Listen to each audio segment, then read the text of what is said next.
Right. How we doing now? Can everybody hear me now?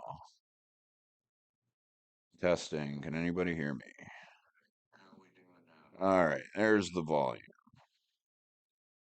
Testing. Can anybody hear me? All right, everybody. Welcome to today's live stream. We are waiting on the Pima County Sheriff's Office or not the Pima County Sheriff's Office, the Pima County Supervisors to start their meeting. That'll start in about 15 minutes. And they have a special item of discussion up today, and that is Sheriff Nanos and the discrepancies in his work history.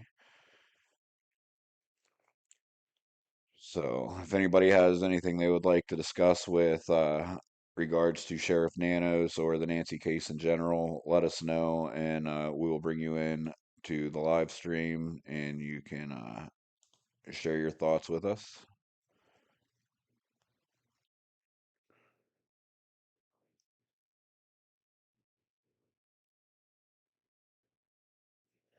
So how's everybody doing today? What do you guys think about this? We're now what? It's 24th, 28, 52 days? 52 days since Nancy has gone missing. That is quite a time that she's been gone. Lots of theories out there. I see people talking about these daily. Lots of good theories, lots of good plausible ideas of what could have happened or who was involved. So love hearing what everybody has to say. So please go ahead and share with us your thoughts. Tucson girl, good morning. Glad you could join us. How have you been doing? Welcome to the stream. Everybody, please don't forget to hit the like and subscribe button. Please share this. Let's see how many people we can get in here and watch what they have to say about Sheriff Nanos today.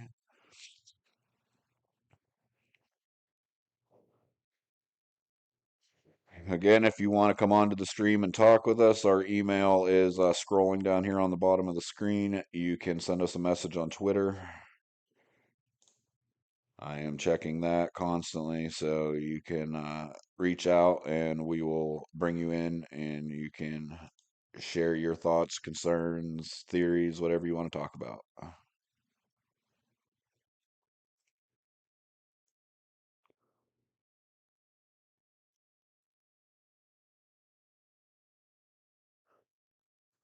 Again, we're just getting the stream going here. We are live, waiting on the Pima County Sheriff to. I don't even know if he is going to be at this meeting. I would assume he's going to be at this meeting so he can defend himself. But who knows? Probably not. Good chance that he won't be. But waiting on the supervisors to start their meeting. Hopefully, they'll get into the Nanos discussion quick and early on, and we won't have to sit here for hours and hours waiting on what they have to say about it. I imagine it's not going to be a quick discussion with them. So, thoughts, comments, questions, concerns, drop them in the chat. We'll address them together. We'll talk. Anything you guys want to discuss? We're just here bringing you the latest updates in the case.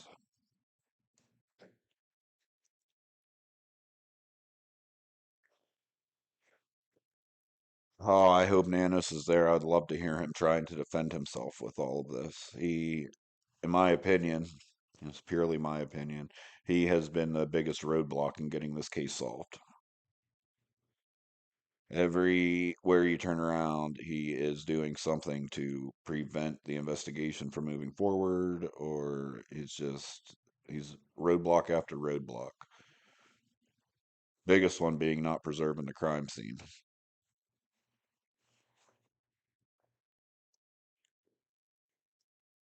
Still checking in here with the Pima County YouTube page, where they will stream their meeting from. No links up yet for that. Scott McLaughlin, welcome. Thank you. I agree also. It's so bad. It is so bad. You don't have to be in law enforcement to understand that he has just screwed this whole thing up from the very beginning. And then you hear his deputies come out and talk about how he has been with other cases and other investigations. And it's just, I don't know how he was elected and how he hasn't been recalled before this. So if they don't get enough signatures to recall him, I will be very, very surprised. If he's been this sloppy with this high profile case, it's sad to think how badly he's handled other cases. Absolutely. It's horrible to wonder what he has done. Like I don't understand. I don't understand how he still has a job. I don't understand how he's had a job in law enforcement for as long as he has. It is just absolutely mind blowing how you can get away with being so bad.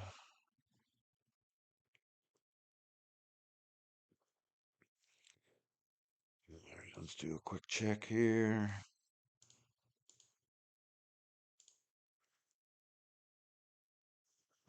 Checking messages here, see if anybody wants to come in.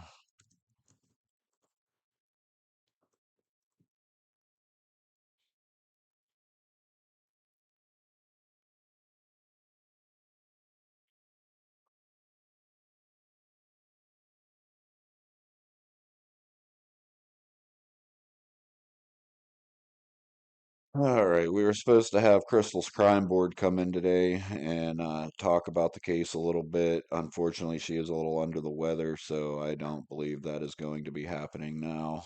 Um, how fast of a process is it if there are enough votes? So I have actually worked in the petition game in various states. I have worked on recall petitions, so I do have a little bit of experience when it comes to this. So they need 120,000 signatures in a 6 month time frame, I believe is what it is. You have to be a resident of the county, you have to be registered to vote. If you are not a resident and you're not registered to vote, your signature will not be counted. So they will shoot for probably, I'd say 250 to 300,000 signatures just so that they make sure they have enough whenever they are all verified.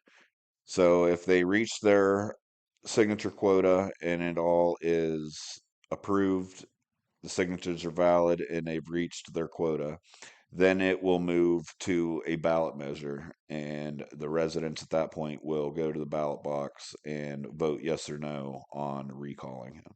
If the residents vote yes and the recall effort is passed, he will be removed as sheriff, and then there will be an election to replace him. So it's not a fast process at all. If he's going to be recalled and removed, you probably will not see that happen by the end of this year.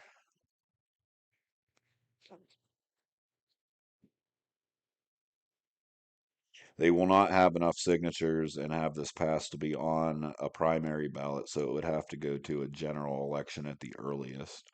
So you're looking November before they would even be able to vote on it. Granted, it gets enough signatures. Great question, Scott. Thank you.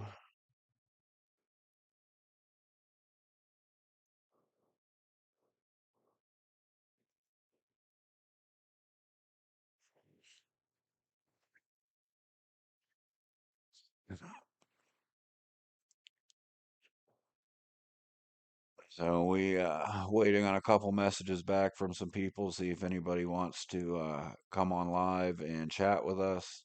If you're watching this in the chat and you want to come on and share your thoughts and opinions, let me know. I can send you a link. You can come on with us. You don't have to be on camera if you don't want to. Totally up to you. Just drop us a message here. I can send you an email with an invite link.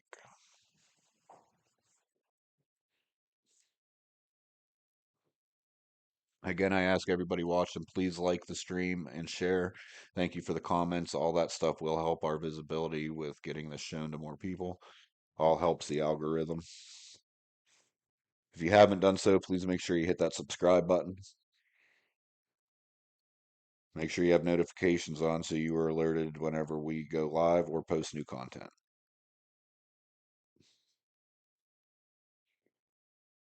Still currently waiting for the Pima County stream to come up. I'll switch over our view to their camera as soon as that comes up. Tucson girl. His term currently ends January 2029, I think, so at least he'll be out sooner via recall. Yes, that will get his term to be up sooner. So that is the plus side to that. At least he's not running into a point where it's pointless because his term ends. So now, just because they gather enough signatures to get it put onto a ballot, that doesn't mean that it will pass either. The recall effort that I was a part of, they gathered plenty enough signatures, but then when it came to a vote, the citizens did not vote to recall. So that was a pretty pointless effort on that. And you will see right now, I'm assuming it's probably volunteer groups out trying to gather the signatures. If they are struggling to get enough volunteers to circulate petitions, or they are not getting enough signatures at a fast enough rate, there's a good chance you'll see a nonprofit or a political PAC put up some money to bring in paid petitioners to go around and circulate the petitions and gather signatures that way. That is part of the of what I was talking about that I've been involved in previous campaigns. You do see a lot of stuff in the news right now about fraud going on and happening with petition circulators, and it's just like any other thing you get into, you're always going to have people that try to cheat the system and scam the system, and puts a bad name on the people who are out there doing things the right way and care about the job that they're trying to do.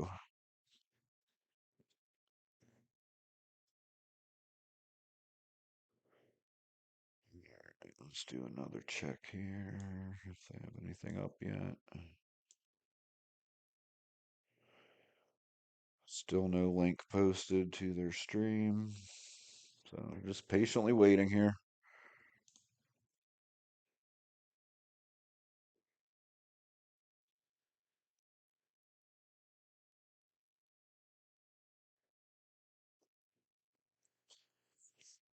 Hold on a second. I'm going to share this out again onto Twitter.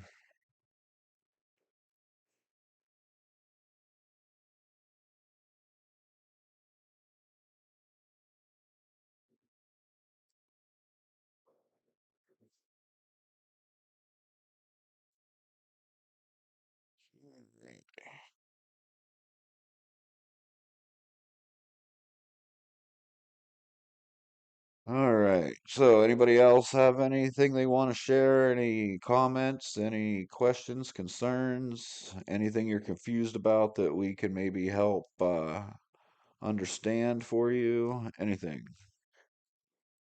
Something to kill some time for the next few minutes till this meeting gets started here.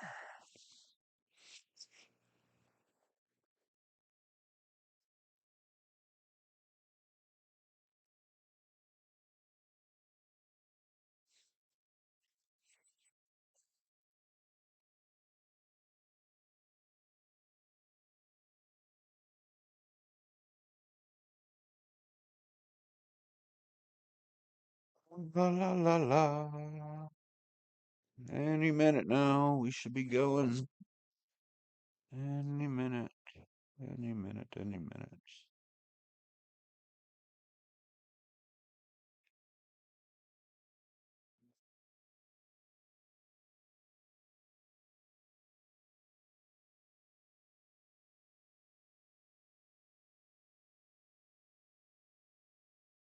You'd think that they would had their stream going a little bit earlier, but they must just turn it on right as soon as they start. I don't know. Hopefully this one will even be televised. It should be. It's their regular meeting, and they stream them all by the looks of it. I'm just hoping that this isn't one of the ones they wait until the end to make their discussion about Nanos and leave us sitting here for 6 hours. But whatever, I'm here for the long haul. As long as you guys are here, I'm here.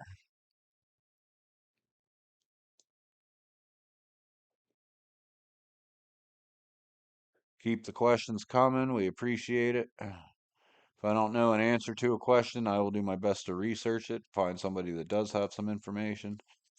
I haven't seen anyone in town trying to get the petition signed. Do they normally post petitions online for signatures? Uh, YouTube page is up. All right, hold on. Let's see here. Oh, wrong one. Arizona. Why? I am not finding it. Where are you seeing that their page is up? I don't see it. I'm not seeing anything live yet.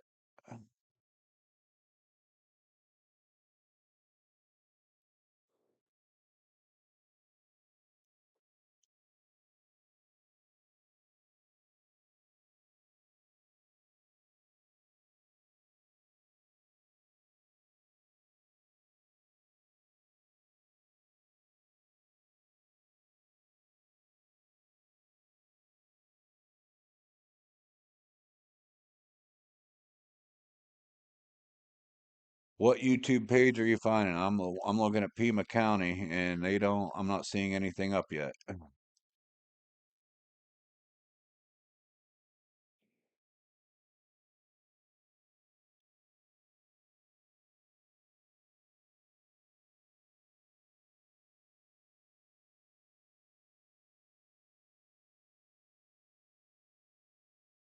Live stream is still off the pages.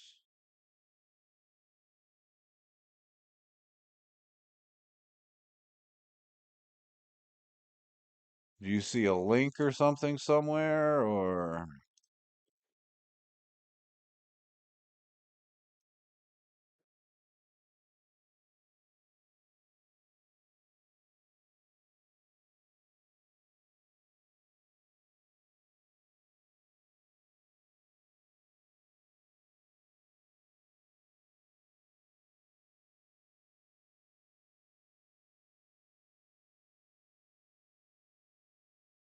page is up on Pima County Gov YouTube page?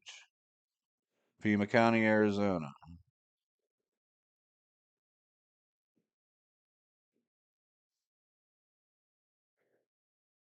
Can you send me a link, please?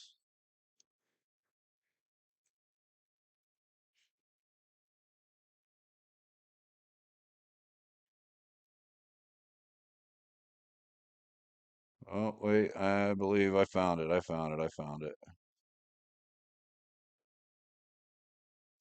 I found it. All right, let's get this up.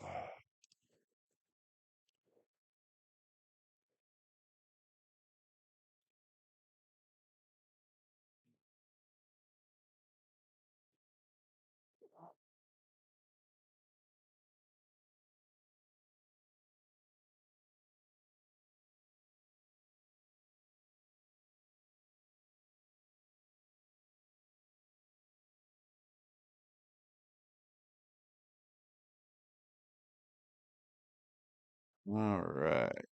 Thank you. Thank you for telling me it was up. Took me a minute to find it. I had to go back and research for their channel again. Looks like we haven't missed anything, so that's a plus.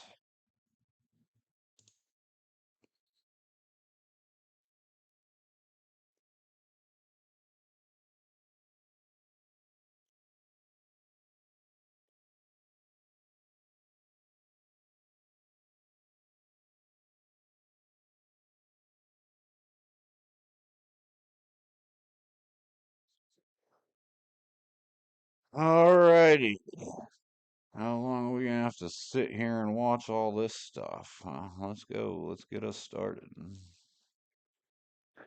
All right.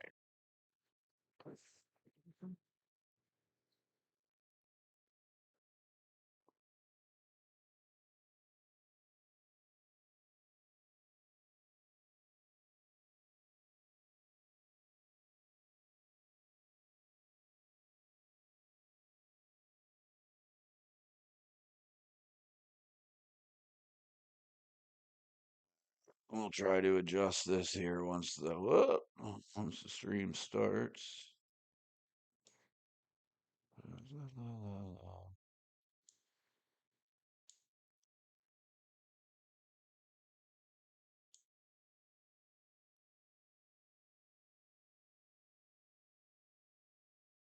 Starts at 9:30. Now they're saying it starts at 9:30. I thought I read 9 o'clock. All right, well, that's fine. That gives us another half hour to chit chat amongst ourselves. Anybody have anything they want to talk about? Share, comment, concern?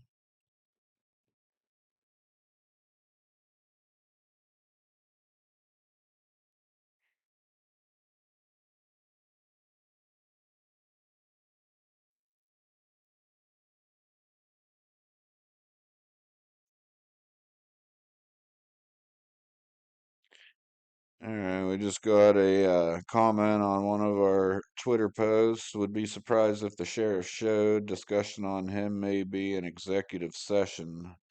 Call to the public. Call to the public agenda item 9 you will want to cover. You'll have to sit through the homeless dogs. They waste as much time as possible. Homeless dogs, people is safe. Gibberish. That sounds about like any type of council meeting or supervisors meeting anywhere. Crystal M 87 terms are the same as presidential, so 2028 is when the end of term. Recall Nanos. Thank you, Crystal. Make sure you guys go over and check out Crystal on her YouTube channel. Subscribe, help her grow. She's going to be starting a podcast with True Crime Believer, who we will be seeing at some point later in this stream. So please do us a favor, go on over there and subscribe to her channel. We appreciate it. Wish her best wishes also. She's dealing with pneumonia right now. Was going to come on and chat with us today, but is unable to do that because of pneumonia. So get well soon, Crystal.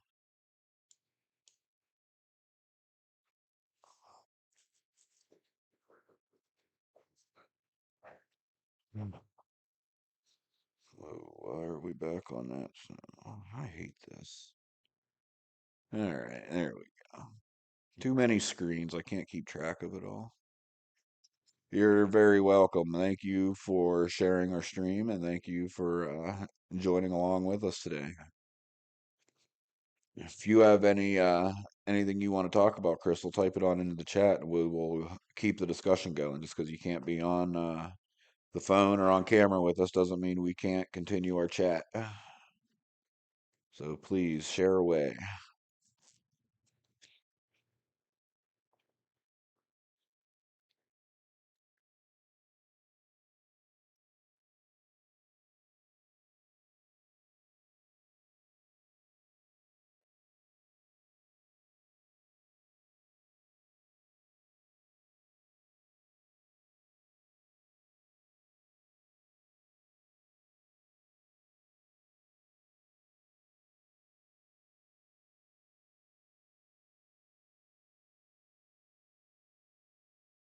Yeah, Tucson, that sounds like it would be right. 2029 start the new cycle. So, yeah, he would January 29 is when he would leave. So, hopefully we can make that a little bit sooner. So, I'm not sure if they have online petitions for this recall. Usually those have to be on specific ballot paper and filled out by hand. Um, so if you have not seen anybody circulating petitions at this point, I would say contact your local Republican or Democrat office. Your Democrat office is probably going to steer you away since Nanos is a Democrat. But if you were to find your local office in Pima County, Tucson, Arizona area, you will probably be able to find somebody that has a petition you can sign.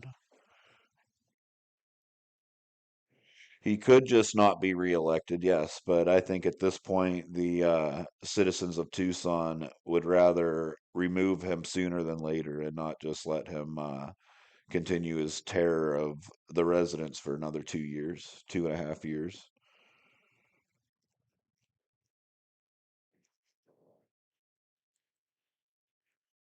Oh, are we coming to order here?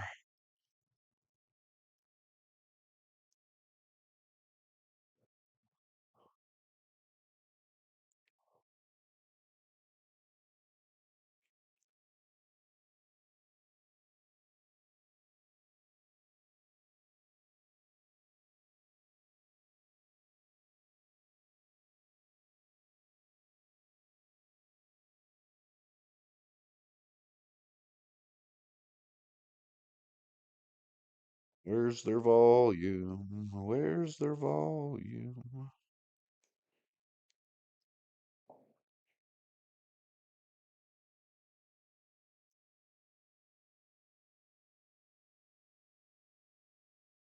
Hey, there we go. Ask and you shall receive.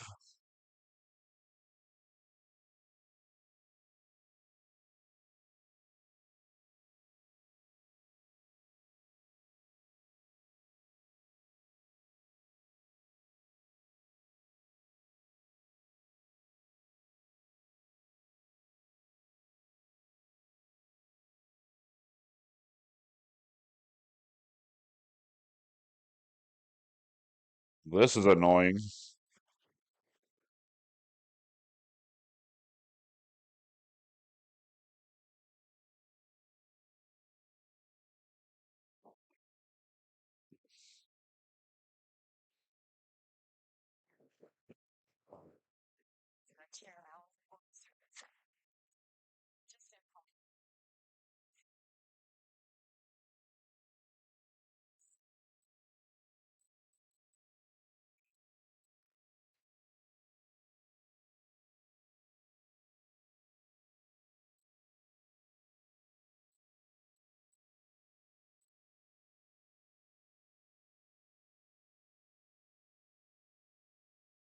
Flag of the United States of America and to the republic for which it stands, one nation, under God, with liberty and justice for all.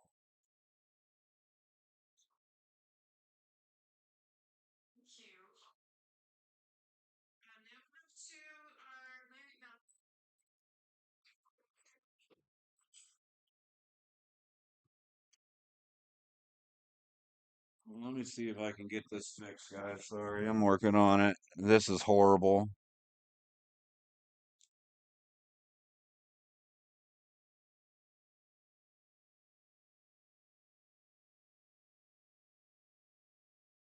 There we go.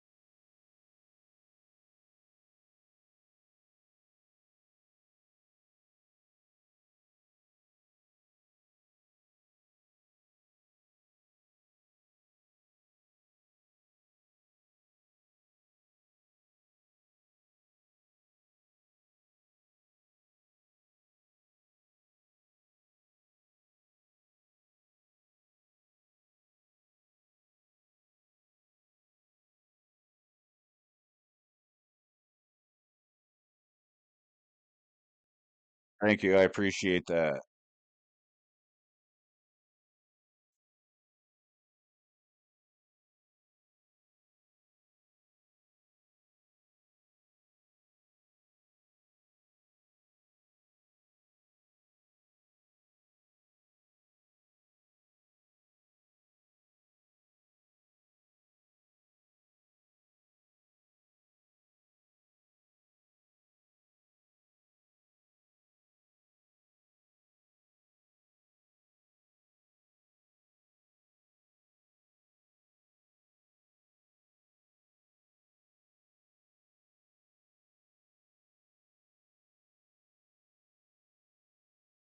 Skeeter gotta go.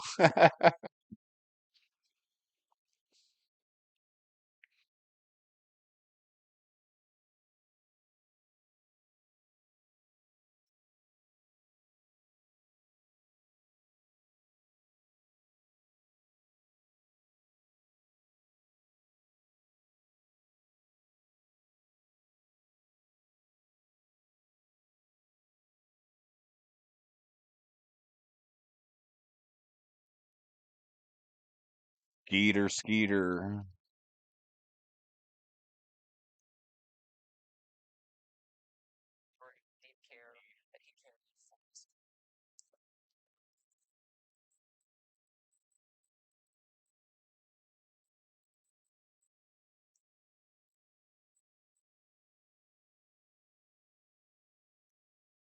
No Peter, just Skeeter.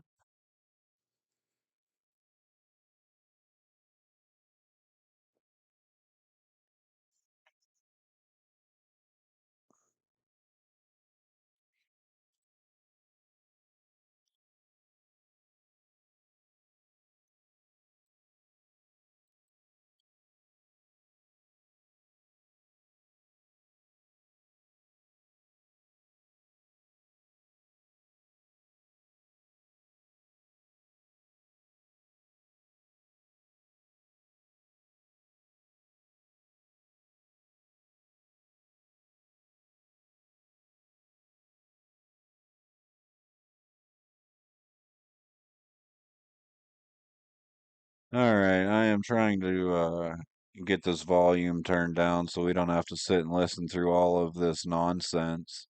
But you'll have to bear with me here a minute. I'm not very familiar with these streaming softwares at the moment.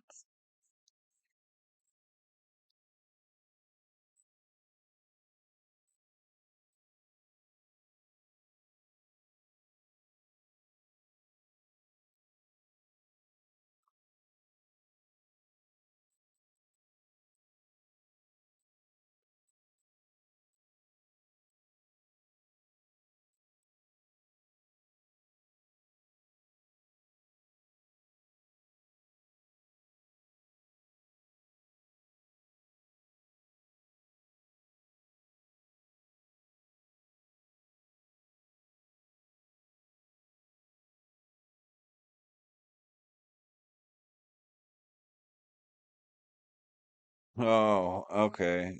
You can't hear anybody right now? All right. So I just found out that I was listening to it somewhere different.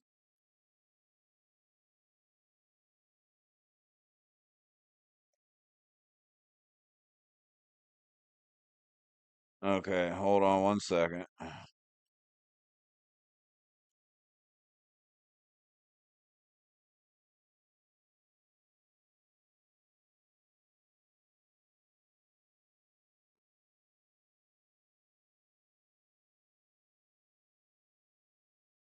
Can you hear it now?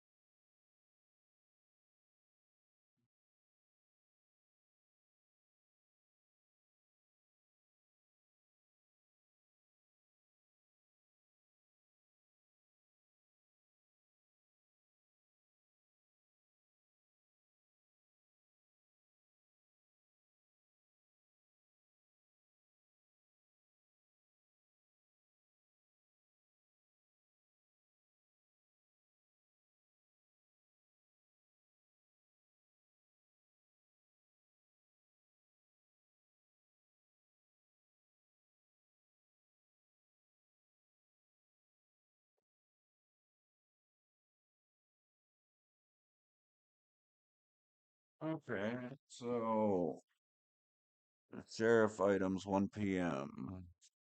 All right, so I need to figure out why. So I need to figure out why.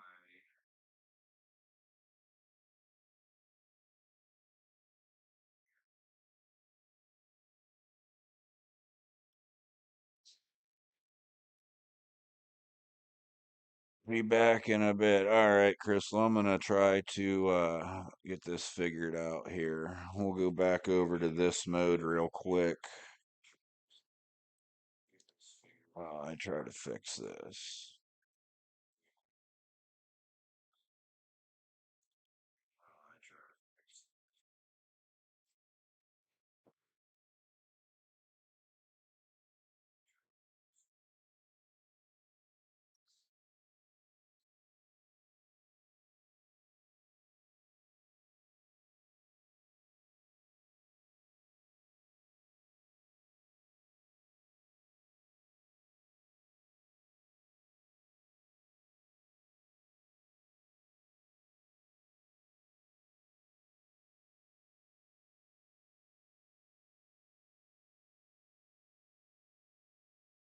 All right, guys, keep the chat going here. What does everybody else have to say? You guys have had some great questions coming so far. I appreciate it.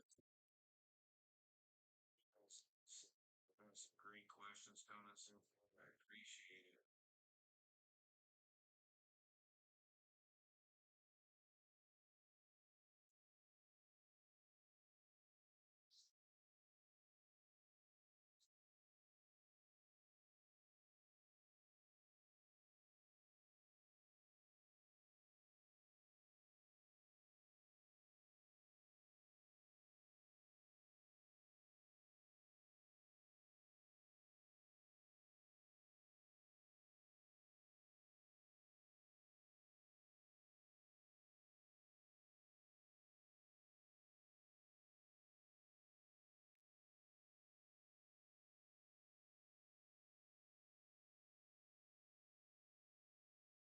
All right, let's see if this is fixed.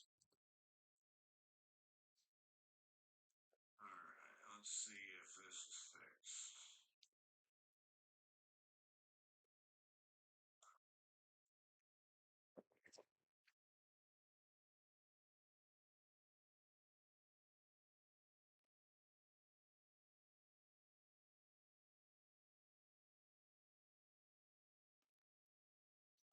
Really don't know what's going on here. I can hear it on my side. Wait, no, that's not it. I can hear it on my side. Wait, no, that's not it.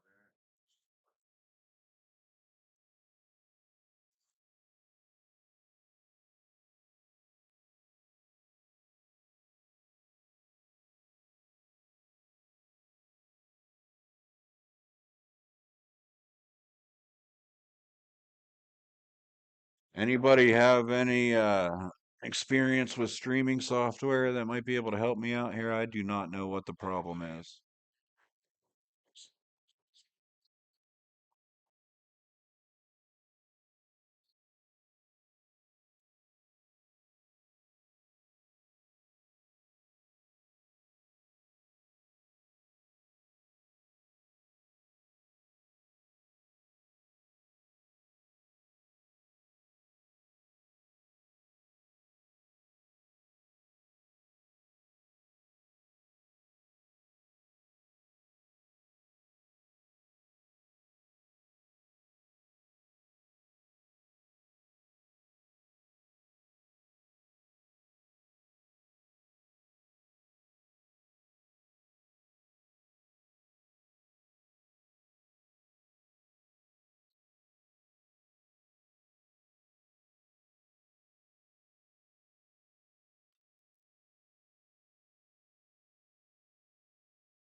Figured it out.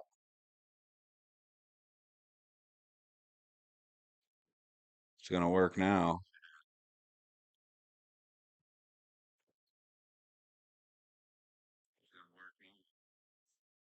I hope.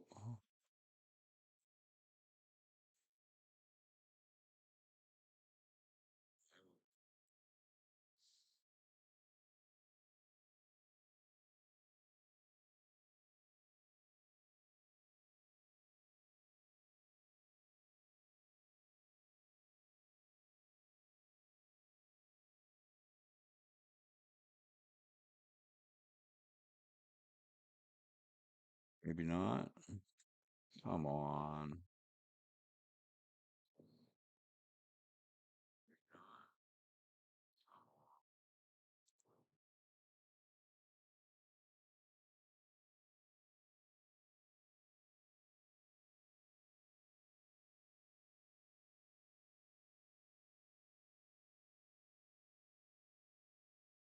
and grandmom, and just a little secret, she's a tremendous caterer, and so that is her side gig. So whenever there are you catering your own retirement? Because whenever there's events, holiday parties or potlucks or retirements or other celebrations, Terry just rolls out an amazing spread, and just I couldn't be happier for you at this the stage to be able to spend time with all these lovely people that surround you. So congratulations on 25 years. Thank you. Thank you.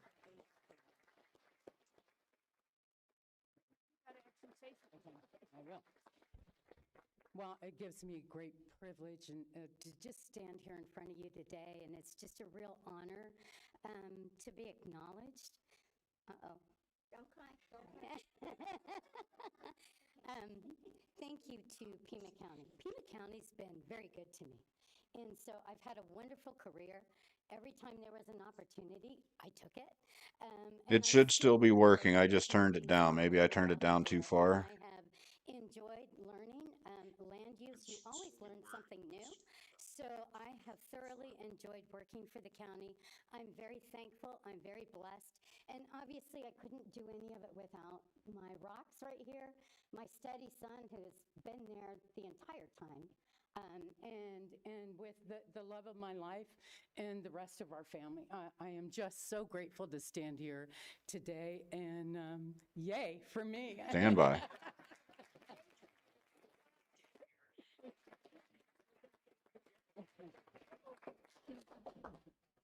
You won't be able to see me.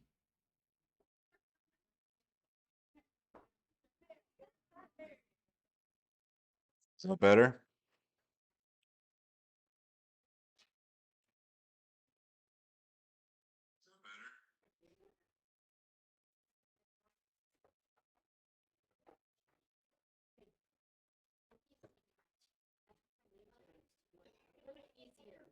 My wonderful recommendations.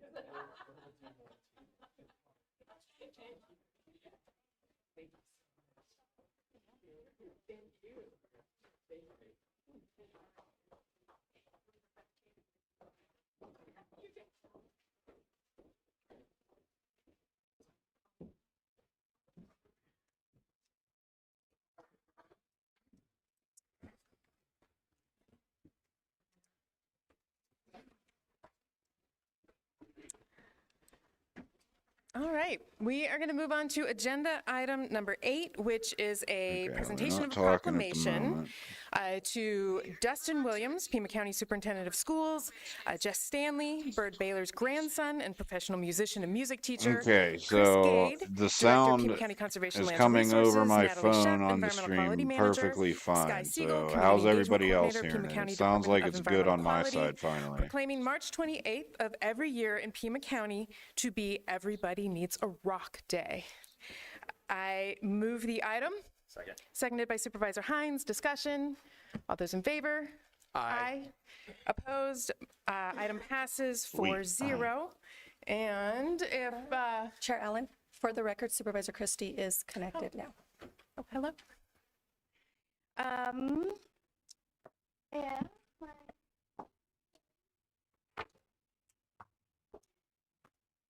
You get a rock, you get a rock, you get a rock. Everybody gets a rock. This is what taxpayer money's being spent on, folks.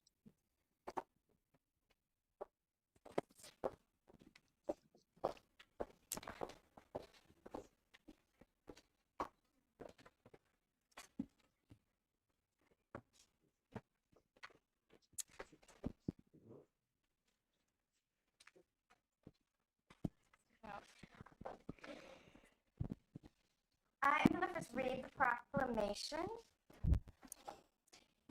Whereas the Pima County Department of Environmental Quality, Pima County Conservation Lands and Resources, and Pima County School Superintendent's Office are working together to promote Everybody Needs a Rock Day on March 28th to honor nature educators, mentors, and teachers as rocks in our community and celebrate the birthday of desert dweller, social and environmental justice leader, and nature educator Bird Baylor.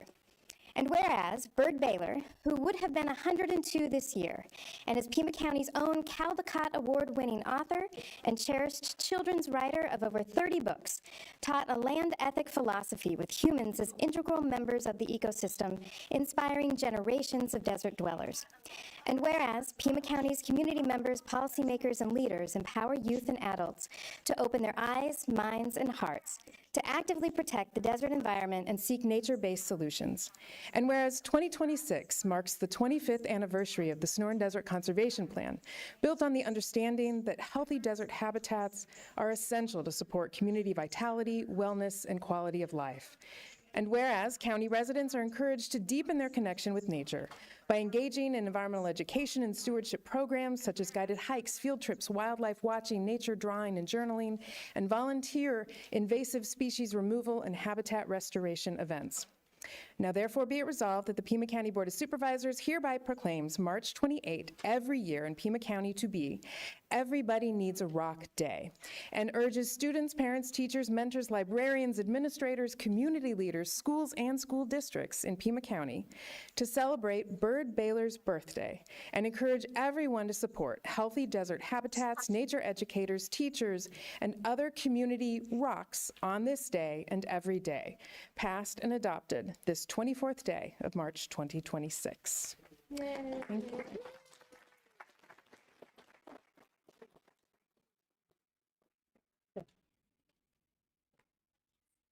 Thank you. Thank you. Thank you very much. There you go. Everybody needs a rock day. That was excellent. This is an honor, really. Sky and the team put this together and asked our office to be a part of it.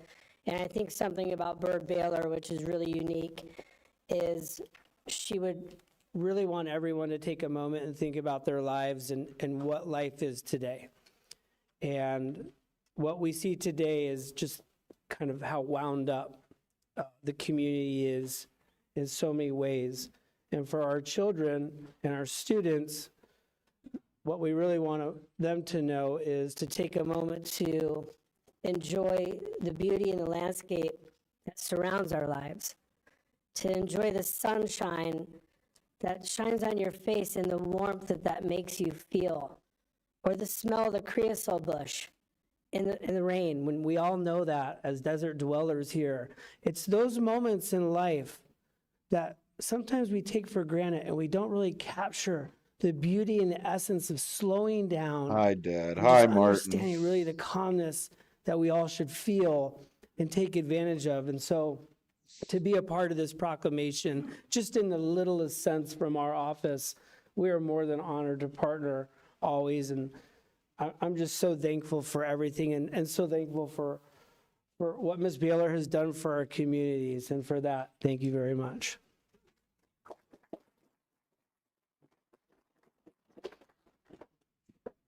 So on behalf of the Conservation Lands and Resources Department, I'm pleased to honor Bird Baylor and recognize the impact she and her books continue to have in celebrating the beauty in ordinary things. Having this proclamation come this year in the 25th anniversary of the Sonoran Desert Conservation Plan is really appropriate, and I'm excited to have been part of this celebration. Her book, Everybody Needs a Rock, is used in so many classrooms to encourage connection with the natural world. And through her writings and actions, Bird Baylor promoted environmental stewardship for all and respect and compassion for all people, values that are very important to Pima County and CLR in particular.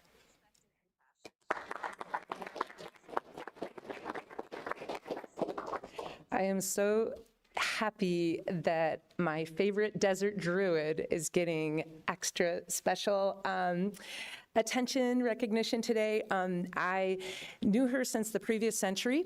I want my rock. In the 90s, and her grandson, Jesse, this Everybody Needs a Rock Day is actually devoted to her grandson who had a hiccup this morning, was not able to make it today, but it says, this is Jesse's book. But Jesse was Bird Baylor's rock in life, and I just am so thankful that Bird's beautiful words and her environmental and social justice leadership action reminds us that we do need to slow down and connect with nature, and also recognize that we're all rocks for each other, and the Board of Supervisors a rock for Pima County. So thank you so much, everyone, for being here today and appreciating Bird Baylor, that beautiful desert druid. Thank you.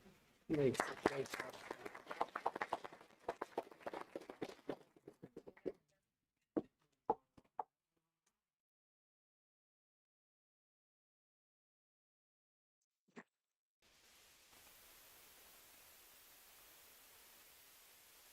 That just made up my mind. Moving to Tucson for a rock. I want my rock. Mass migration to Tucson, everybody. Let's go get our rocks.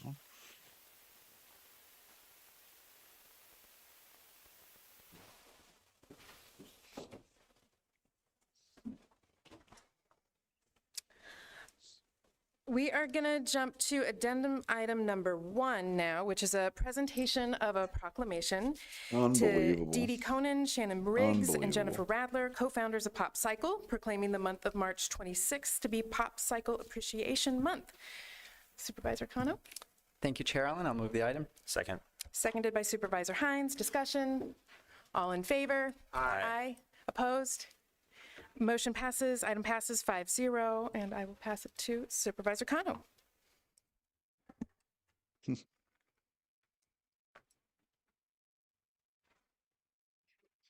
I think we have a few rocks out there. You could go get me, buddy.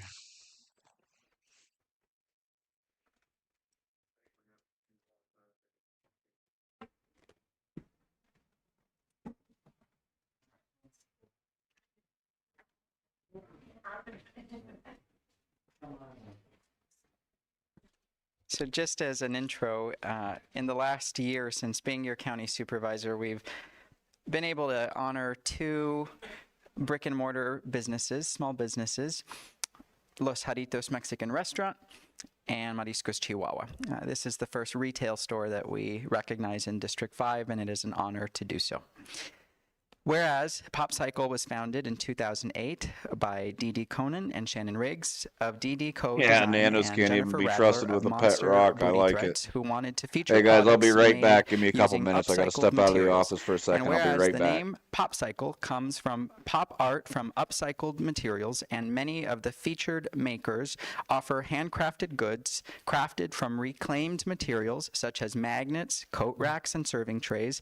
And whereas Pop Cycle is approaching 18 years of operation, it's currently featuring 110 local artists in the shop, and over its 18 years has featured over 600 local artists.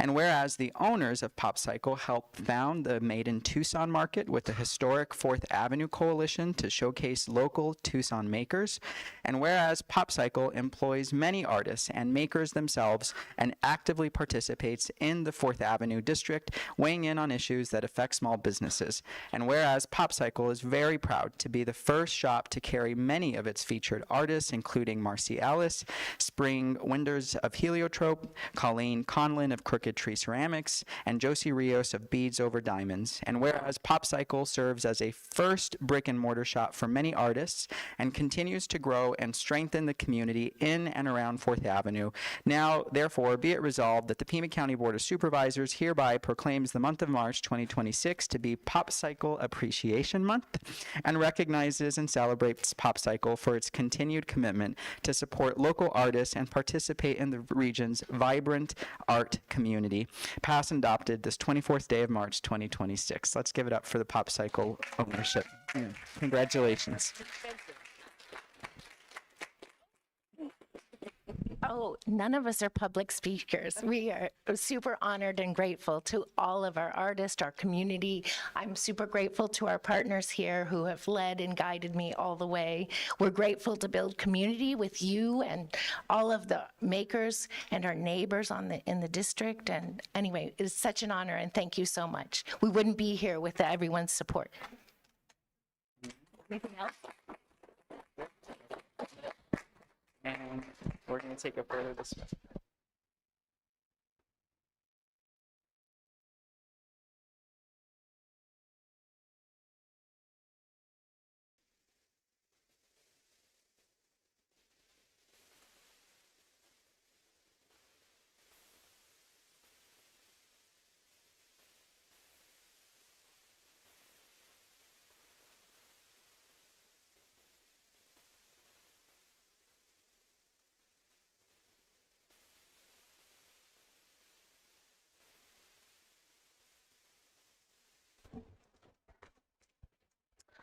All right, our next item on the agenda is call to the public. I wanted to flag one quick thing before reading the guidelines. We have a lot of hearings today, so I just want to make sure that people have completed the correct card. If you're here for call to the public, the speaker's card is green. If you're here for one of the hearings, the speaker's card to fill out is yellow. And you will be called to speak when that hearing has been opened. So to continue on to the guidelines for Board of Supervisors rules and regulations, revised 1220, so guidelines for call to the public. Citizens attending meetings shall observe rules of propriety, decorum, and good conduct. Any person making personal, impertinent, or slanderous remarks or who becomes boisterous while addressing the board may be removed by the sergeant at arms if directed by the chair. Such person may be barred from further audience before the board. Unauthorized remarks from the audience, stamping of feet, whistling, yells, and similar demonstrations shall not be permitted by the chair, who may direct offenders from the hearing room. As is standard, when we have more than 20 speakers, speakers get 2 minutes each. We have 21 speakers, so it is 2 minutes each. I will call out the first 3 speakers. I'll ask you to come up and occupy the empty seats in the front so that we can move quickly along. So the first 3 speakers, actually the first 2 speakers, I believe have said that they wanted to participate telephonically. Do we have, and just to say who they all are, Trista DeGenova, Britt Elm, and then I believe in person, Kathleen Dubbs will be our first 3 speakers. So we will first go to Trista DeGenova, if Trista's on the line. Hi, board. I will be here every meeting of this board until you do your job. I demand this board's assistance in arranging the immediate and safe return of my service dog, Dr. Baker, and the rest of my prize-winning flock who were seized in a 60-man, highly unlawful and unconstitutional raid in 2023 that everybody in Pima County needs to know about. The sheriffs basically kidnapped my children, and I will speak at these meetings until they literally come home. As declared Sheriff Candidate 2028, it's my duty to testify about the piss poor quality of law enforcement we have in Pima County. The statistics are harrowing. 4 times the jail deaths of Rikers and 5 times the arrest of the national average. Although I support the recall movement of Sheriff Nanos, not only for botching the Guthrie investigation, but several scandals as well as my own personal horrifying experience being victimized under his so-called leadership. As declared Sheriff Candidate, I'm demanding his immediate removal in order to avert any more harm to the public. I have already provided this board and Tucson City Council vote-ready resolutions to do so and demand action on this. I speak from experience. PTSD are truly Keystone Cops, who in my case committed pretty much every crime against me and my family that could be committed. Obtaining a warrant without probable cause, soliciting a crime, false arrest, detainment, incarceration, and torture in Pima County Jail, involuntary commitment without cause, kidnapping, the list goes on. And most dramatic of all, depriving me of my service dog, Dr. Baker. Truly, they were trying to drag me to the grave. By the way, interfering with the service dog violates Arizona law under ARS 132910, and further refusal to return my medical alert service dog is intentional emotional distress as well as cruelty to him. Again, on behalf of myself as well as to assert the rights of all citizens with disabilities, I demand Supervisor Andres Cano and this board assist me with this safe and immediate return and pass the resolution I provided you at the last meeting on the 3rd. This week, I'm filing a multi-billion-dollar civil lawsuit against PAC, the Sheriff's Department, and Attorney's Office for malicious prosecution, defamation, and mass animal cruelty stemming from Ms. DeGenova, that is time. Thank you. Our next speaker is Britt Elm. Is Britt on the line? Good morning. Can you hear me? Yes, thank you. Go ahead. Wow. Members of the board, my name is Britt Elm and I'm a civil engineer. I'm here to share findings and conclusions from my investigation of a mobile home park in Pima County, located at 6643 South Sparrow Avenue, where I lived for about the last month. Last Friday, when the deteriorating electrical system of my home forced my evacuation, there were 8 permanent dwellings located on this property, contacted to on-site infrastructure, designed and permitted for only 4. My rental, unit number 5, was placed unpermitted sometime between 2007 and 2008. Unit number 5's electrical system is substantially non-compliant, stemming from a single residential meter simultaneously Well, let's take a feeding minute the other here units as and well. The 50 let's amp talk. service from the meter Let's talk from the about that. residential meter feeds an ungrounded 30 amp breaker, in turn energizing So an the sheriff ungrounded took her delisted dogs. stab lock electrical panel with a loose faceplate. Ordinary daily living would routinely overload the electrical system, yet the breakers would not trip. In short, number 5 lacked any of the required safety mechanisms or redundancies required by code that would prevent a serious incident from occurring. The same could be said of my interactions with county agencies about unit number 5. Despite overlapping enforcement responsibilities, those who responded indicated they would not take action. Likewise, Supervisor Cano expressed to me that Pima County Code compliance has no enforcement capabilities over Unit 5. If that is the case, I'm asking the board to clarify which agency does have enforcement authority in situations like this. The assessor's office knows of at least 6 mobile homes apparently classified as personal property. Yet the personal property tax burden for this parcel has been exactly $0 going back to at least 2019. Taken together, these issues. I'm sorry, that is time. I Okay. would encourage you to submit in writing any additional information to the clerk of the board, and that will ensure that the board receives all of it. Thank you. Kathleen Dubbs is our next speaker. And then while you're walking up, our next 3 speakers will be Patricia Maish, Chris Conniff, and then Lori Moore. So if you all could come up to the front and get ready. Thank you. Hello. I'm happy to see that the Board of Supervisors has been thinking outside the box And has been meeting jointly with the City Council. This spirit of cooperation is heartening to see. And one place where I think, excuse me, you could easily pursue this cooperation is in the implementation of Judge Wendy Million's very successful firearms transfer program, where victims of domestic abuse are assured that their abuser will no longer have a gun. There are a couple of ways they become a prohibited possessor. The judge will order it. And the problem is, without enforcement to make sure that the person who has been ordered to surrender actually does give up their gun, with possibly their children. And you may not know this, but more than half of all mass shooters have been convicted of their domestic abusers, or they kill someone in their family while they go on their rampage. So in other words, getting the guns out of the hands of domestic abusers will make us all safer. So Judge Wendy Million had this, oh dear, grant, which is ending in June. We know that this will make people safer. So she has come up with a unique proposal where Pima County and the City of Tucson work together to hire 2 full-time high-risk advocates from Emerge, plus a full-time firearms coordinator. This coordinator would track all the orders for both the city and the county, and would make sure that those guns are removed from those dangerous people. And the cost? Judge Million estimates that it would cost approximately $180,000 for the 3 employees, which would be divided between Pima County and the City of Tucson. It seems a very, very small price to pay for saving even 1 life, and possibly many more.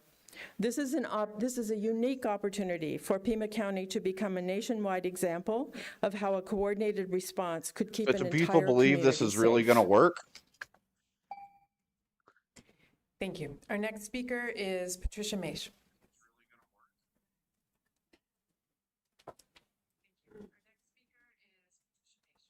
Good morning. Thank you for letting us speak today.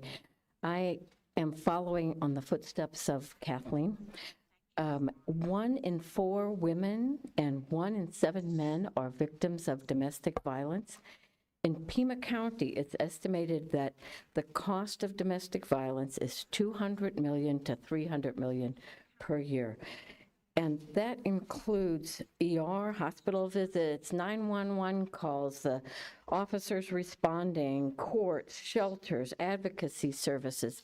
So if you can save even 1 life and save money by doing this in the cost of what domestic violence costs, I urge you to do this, if not for fiscal responsibility, for moral responsibility. And as a witness to 6 murders and 13 attempted murders, I feel like this is a mandate to me, and that I will speak to you, and hopefully you will listen and take action. Thank you. Thank you. Wow. Our That lady's next witnessed a speaker lot in is her Chris life. Connor. Good morning. I've spoken to you several times over the years about Sheriff Nanos. His horrific stewardship continues. I left 4 years ago. I don't even recognize the department. The people left. You have rookies training rookies. You continue to build houses and apartments in the county. They continue to lose bodies at the department. It's going to increase calls for service and inadequate coverage for our citizens. This department is being led by somebody that apparently started his whole career through lies. Thanks for the through omission. comment, Ricky. He's wrapping up his career with perjury committed during a recent deposition concerning a sergeant with the department. It's hard to watch. It really is. I'm not sure who of you know someone in the department, but I know a lot of people still at the department, and it's troubling to say the least, and upsetting to me personally.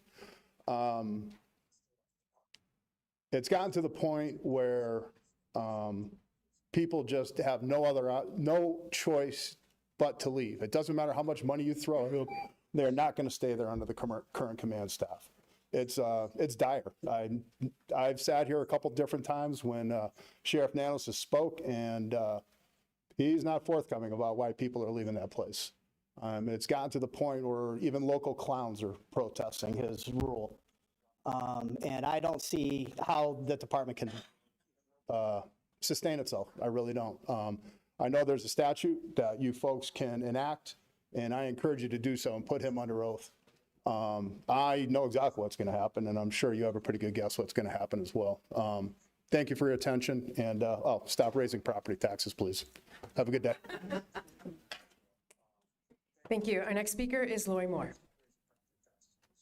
Oh, and I'll say, sorry, pardon me, Ms. Moore. The speakers after Ms. Moore are Aaron Cross, Corey Stevens, and Robert Royce. So go ahead. Good morning. People just My name don't is Laurie understand Moore. that Sheriff Nanos is currently you in can the put all the process of gun being control recalled. legislation you As a want, person but helping criminals are to still going collect to get guns. signatures, the mere mention of his name gets the clipboard snatched out of my There's hands, nothing you can followed do by, about that. "Gimme that, this guy has got to go." Most petition signers only know of Sheriff Nanos from the embarrassing reports on national news excoriating him nightly for a pattern of amateurish missteps in the gruesome disappearance of Pima County resident Nancy Guthrie. This does not bode well for the leading law enforcement officer in Pima County or the people who gave him that job. The sheriff's well-documented history with the El Paso Police Department should have never granted him employment in the Pima County correctional system, much less the climb to sheriff. The signs were there if anyone bothered to look. For example, there is a record of disciplinary action, including a multiple-day suspension for police brutality.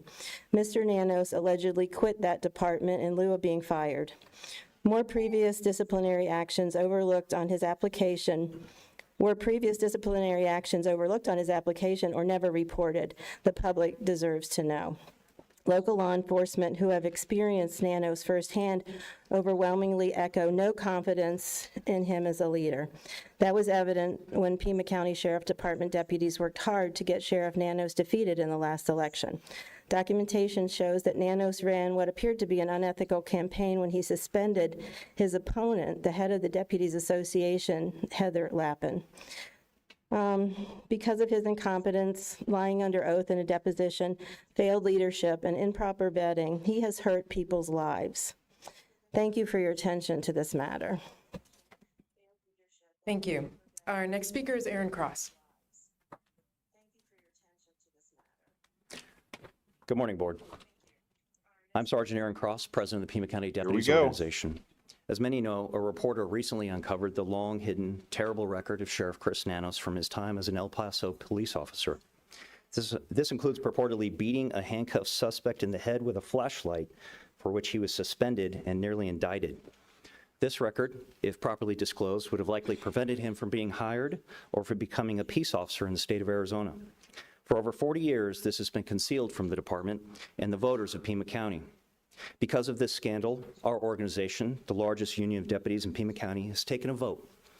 We asked our members a clear question: confidence in Sheriff Nanos to continue in office, or no confidence and a call for his resignation. The verdict was unanimous: no confidence.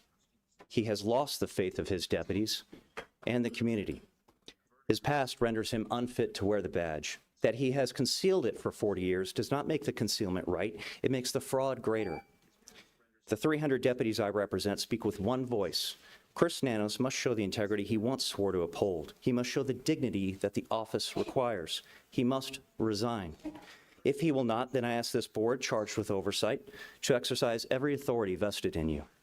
The power of this board should be used, not for comfort, but for accountability. There are moments in the life of a community when those entrusted with authority must stand firm against those who abuse it. This is such a moment.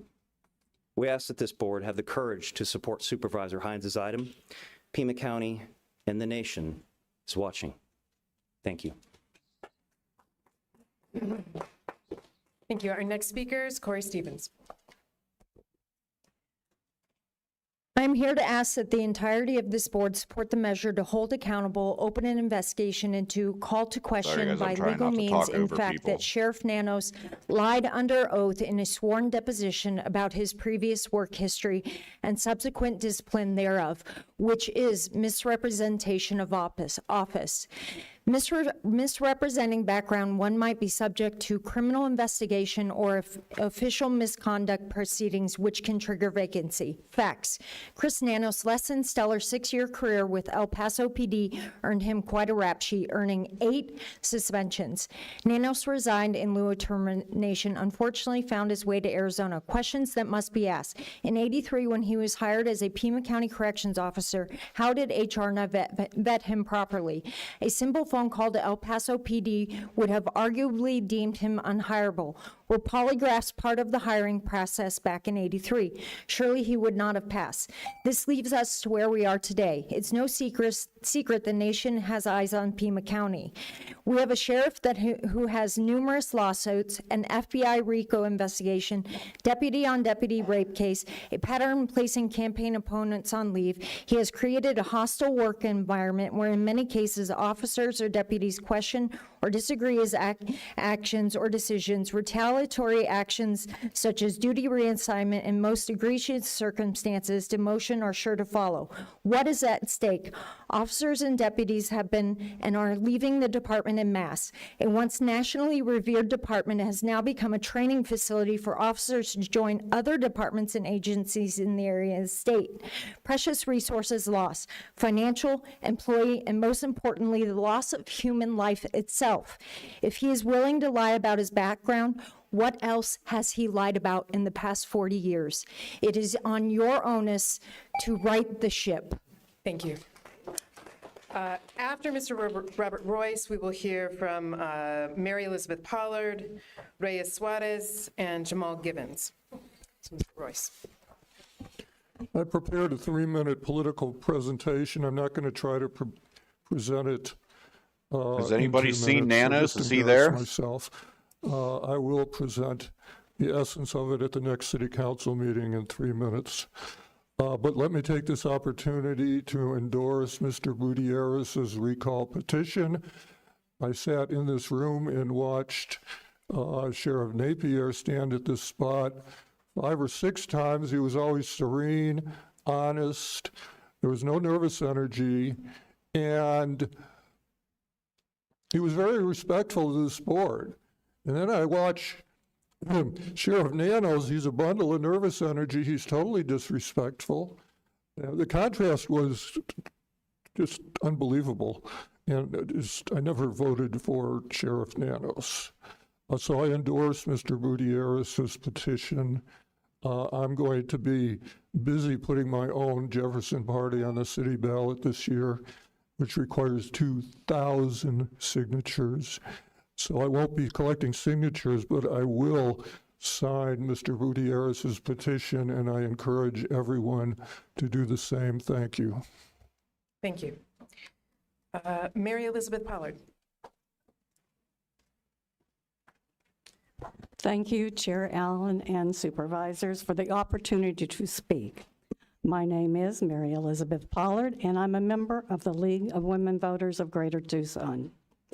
The League's president, Betsy Boja, was unable to attend this morning, so it is my privilege to use her words in reflecting our position and our request regarding the Domestic Violence Firearms Technical or Transfer Program, which we happen to call DEFTAP. And Kathy Dubbs, my predecessor, described it very, very well.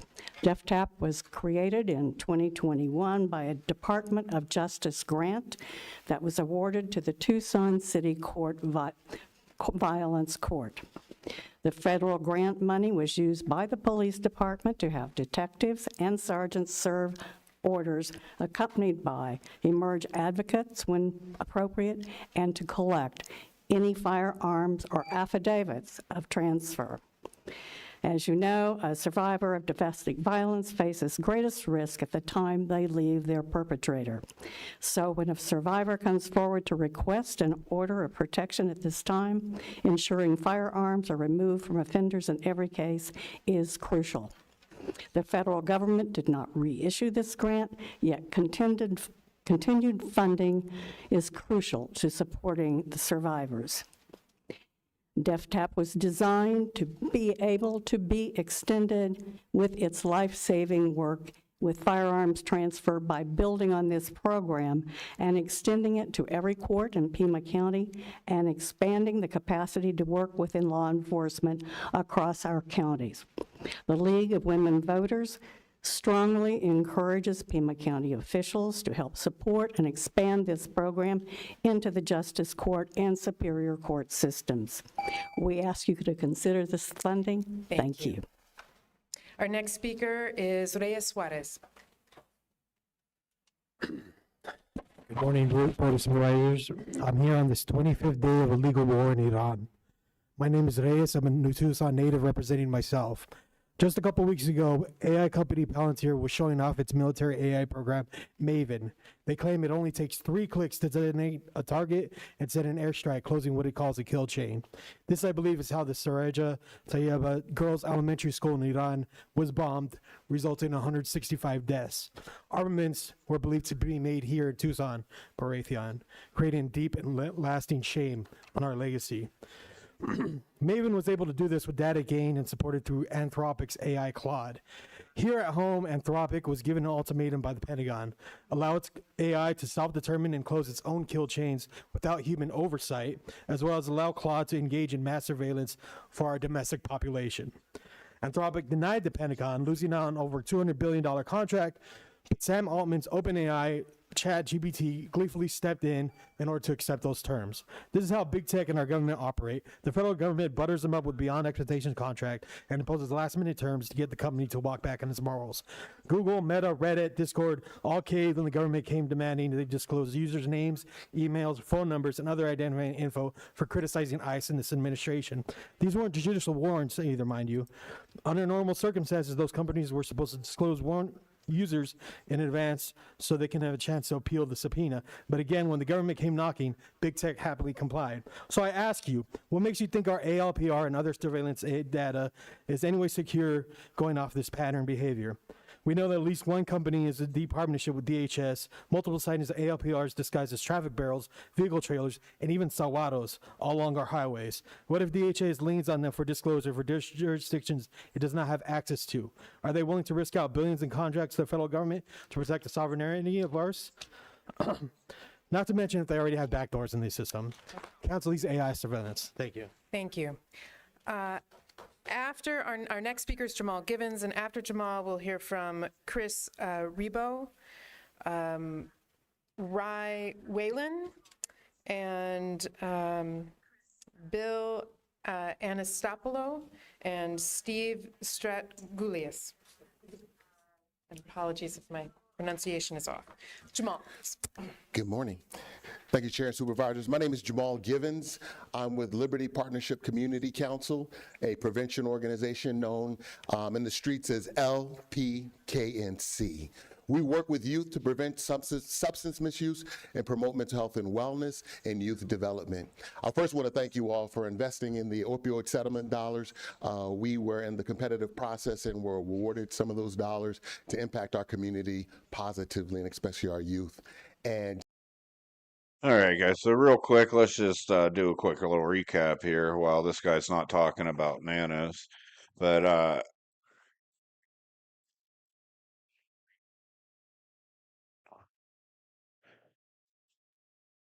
I don't know what to hold on. Sorry. All right, there we go. Sorry, I had some feedback happening in my mic. So you got these people, and one lady's dogs have been missing since 2023, if I heard that right. Um, looks like he knows about health. Um, we heard a few different people talk there. We saw Aaron speak. No one has anything good to say about Sheriff Nanos. But let's just take a minute here. Do these people think that if you just do gun control, that bad people aren't going to get them? I understand domestic violence and those people don't need to have guns. But you take their guns away, if they want one, they're going to get one. So I just wanted to throw that out there. Like, everyone always talks gun control, gun control, gun control. All right, hold on.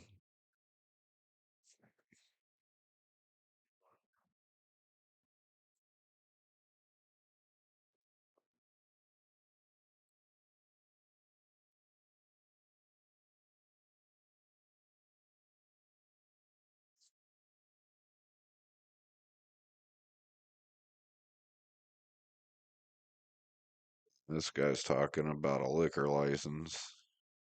Could hear the vibrations from the base shaking, the walls.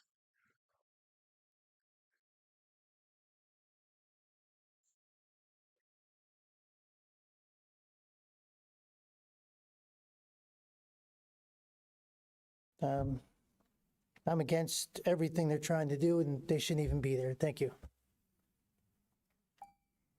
Thank you. Our next speaker is Rye Whalen. Good morning, members of the board and Supervisor Christie. I'm a resident of Corona de Tucson, and as one of your constituents, I'm here to share concerns about the current lack of infrastructure and investment in the community that I live in. Recently, we sold land for a data center, and that's what specifically this is about. There's often an expectation that individuals can pull themselves up by their bootstraps. However, that idea can only hold true when the basic conditions for opportunity exist. In Corona de Tucson, those conditions are completely absent. There are no meaningful incentives to start a business, support local commerce, and essential amenities like a park or a grocery store. My children don't know what a park is because we can't walk to one, so we have to drive. There's also no public transit. Despite the passage of Propositions 418 and 419, residents in my area, specifically along Houghton Road, have been told that no meaningful improvements will occur for the next 20 years.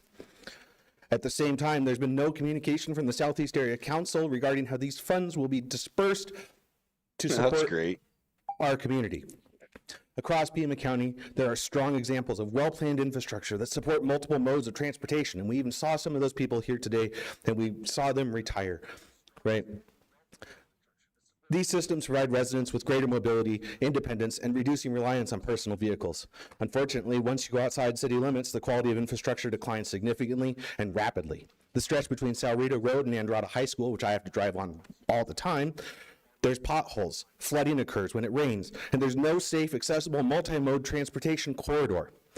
However, you manage to plow a road for the data center fiber, but we can't walk on it because there's signs that say no trespassing. We've erected barriers that prevent humans from accessing good infrastructure, and I ask that you and Southeast Area Council do something meaningful about it. Thank you. Thank you.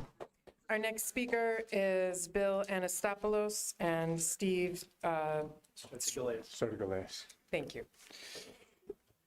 Bill and I thank you, Pima County Board of Supervisors, for allowing us to speak today.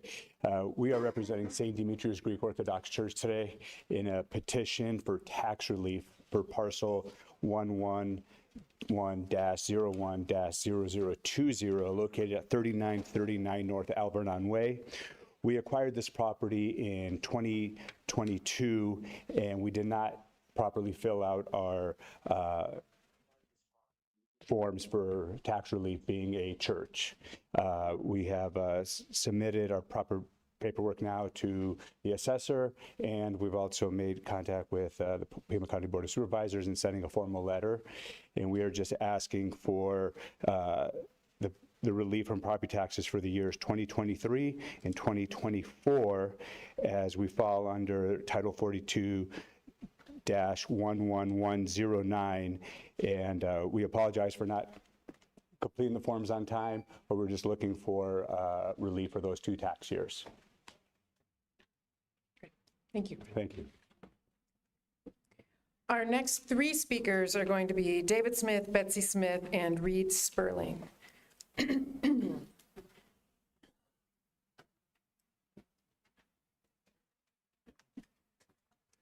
Well, good morning, both elected and unelected members of the Board of Supervisors, as well as the other employees, Jan, Sam, everybody. You know, we are, it's interesting because however you assume a position as a public servant, whether it's an elected position or an unelected position, I became a city police officer here 51 years ago. I swore my oath, and it was expected that I serve the community at large.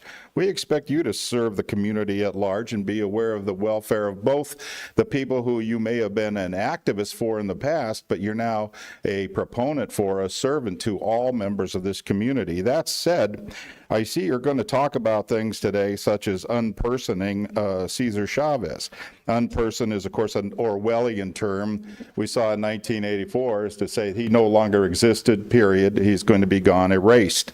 But conversely, you can say, well, he was revered because there was good that he did.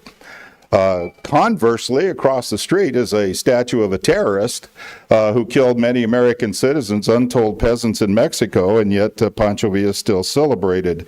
I'd ask you to think about unpersoning him or rethinking how you unperson people. That said, we have a current public servant who needs to be reviewed intensely, and that public servant has let down not only his community, he's let down his responsibilities as a public servant to take care of his employees, to provide a service to this county. And by that I mean our sheriff. And I have witnessed over the last couple months, as have you, not only his failure to communicate effectively, his words inarticulately terrorized the elderly community, and frankly, he has been a mismanager of everything he's touched. So while you think about who to unperson today, think about who you should follow up both in prosecution and condemnation. Thank you. Thank you. Our next speaker is Betsy Smith. Good morning, supervisors. Chris Nanos is an international embarrassment at this point. Now, I know that you guys didn't hire him. We elected him, unfortunately. But long before the Nancy Guthrie investigation, this man lied about his record to get hired at the Pima County Sheriff's Department. Recently, he lied under oath. And we know that he runs the sheriff's department with an iron fist, abusing his employees. We have one in the room today. Sergeant Aaron Cross has been absolutely abused by this man. Lieutenant Heather Lappin, who had the audacity to run against him for sheriff, was abused to the point that even though she was wildly well-educated and well-informed and so qualified for her job, that she fled to another police department where, frankly, they pay her better and treat her so much better. Women have been abused under this man. This county has been abused under this man. You hold the power to do something about it, and the residents of Pima County deserve for you to do that.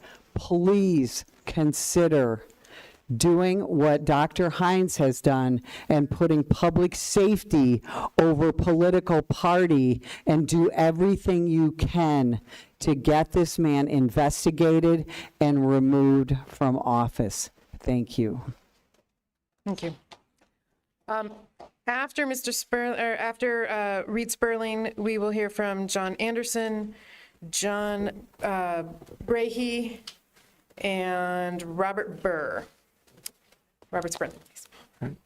Good morning, Board of Supervisors. My name is Reed, and I'm not paid to be here. First, thank you for voting to move your meetings to 5 p.m. next month. This will make it easier for me and for others who work during the day to show up here and participate. So hopefully it'll also make it easier for some supervisors as well. So today you're considering how to spend $20 million from the Project Blue land sale. Wild. I think that makes this a good time to review how the county got that money and what this means for us. 2 years ago, in March 2023, Pima County's procurement director, Terry Spencer, signed a non-disclosure agreement with Amazon Web Services for Project Blue. Later that month, the CEO of land developer Diamond Ventures sent an email to Deputy County Administrator Carmine DeBonis, reading, quote, "Really need a few minutes of your time for a call to discuss a very large economic development deal with you. Project Blue wants to purchase 1,200 acres from us at our Verano property, South Wilmot. I am meeting with Rahina and Mike tomorrow. A lot of pieces to the puzzle have to come together to make it work." County officials then immediately met with Diamond Ventures, and the deputy administrator, quote, "indicated that the project would be significantly beneficial to the region and Pima County did not have concern."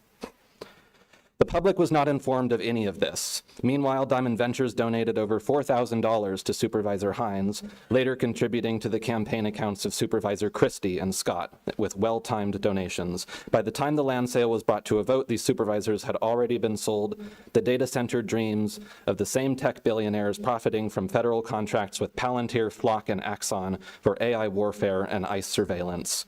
When Supervisor Hines said, "We have to participate in the new economy," this is what he meant. When Supervisor Scott visits the Pentagon with the CEO of Tucson Electric Power, this is why.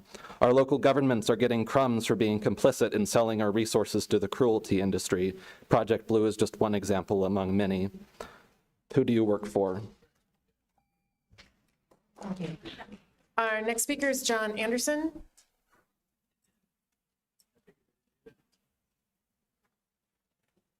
Members of the board, my name is John Anderson. I'm an attorney. I represent Christina Brooks, who is present here today. I'm sorry, could you speak into the mic? Yes, Mary Ann. Thank And we're here to speak about item 27 on the consent calendar, the last bullet for Solana Properties. It's a special event permit for a liquor license that we are objecting to.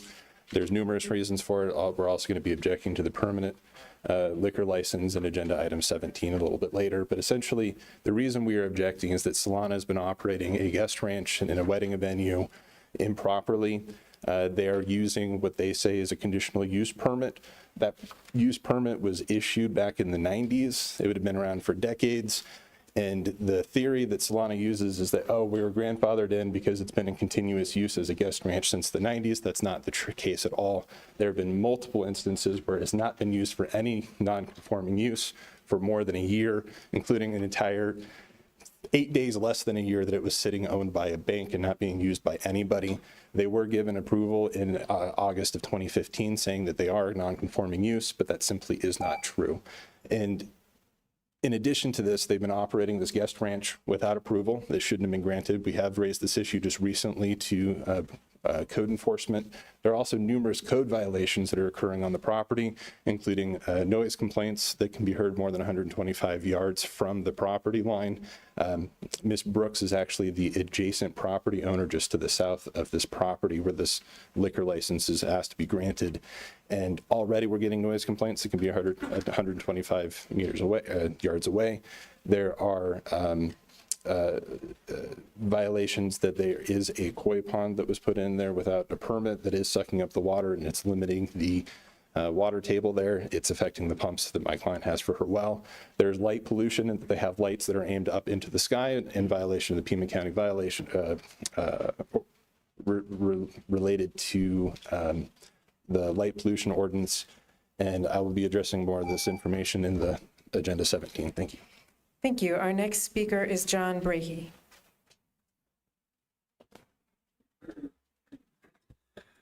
Madam Chair and Supervisors, my name is John Brakey. I'm the Executive Director of Audit USA.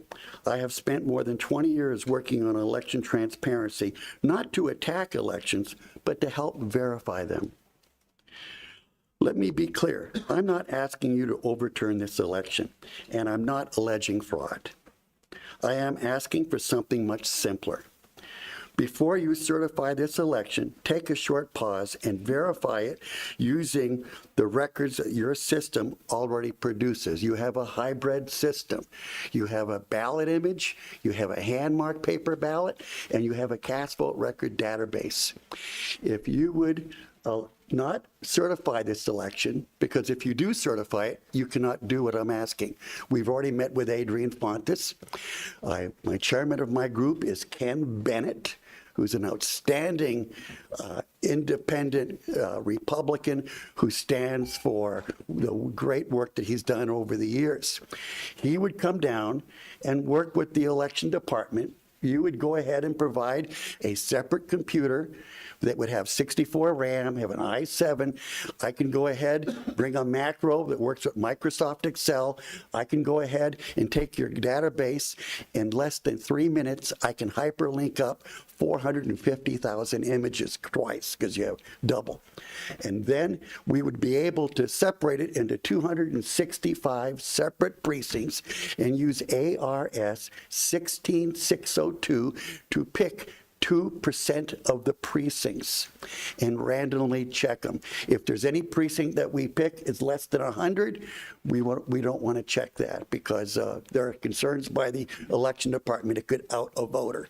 Even though I want you to know a study was done, 99.83% of all the ballots in this state, thank you, okay, are protected. And if I could, I'd like to extend my remarks and leave this Please. with you. And thank you very much for your you. time.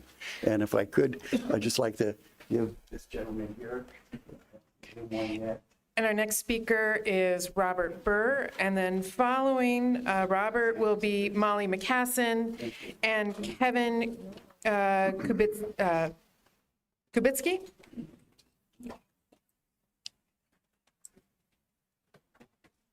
Is this yours? Does that belong to the gentleman, or is that? Yes, that must have. That's Okay. Thank you. Okay, shall I begin? Please. My name is Robert Barr, and I live in District 4, but have lived in Pima County for the last 20 years. The home I have is at 2000 North Kimberly Road. I've lived there for almost 10 years. I have 12 children, 10 of which live at home with me. Out of them, the bottom my 12-year-old and below going to run as young as 5 years old and really down to 3 with one that's being adopted here in the next month or two. The Kimberly Road is a private residential road.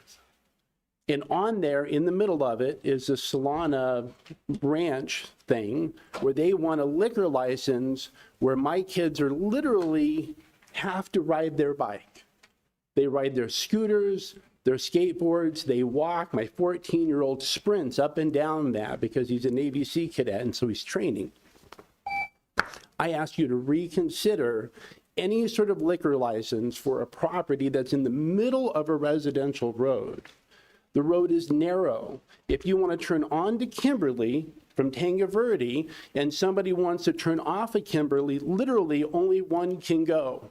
And so usually what happens is the person on Kimberly backs up so the one on Tango Verde can come in and then he pulls out. Can you imagine what that would be like with a restaurant and a bar with commercial traffic? It doesn't make any sense. It makes no sense to have a liquor license for an establishment in the middle of a residential road that only is a one way.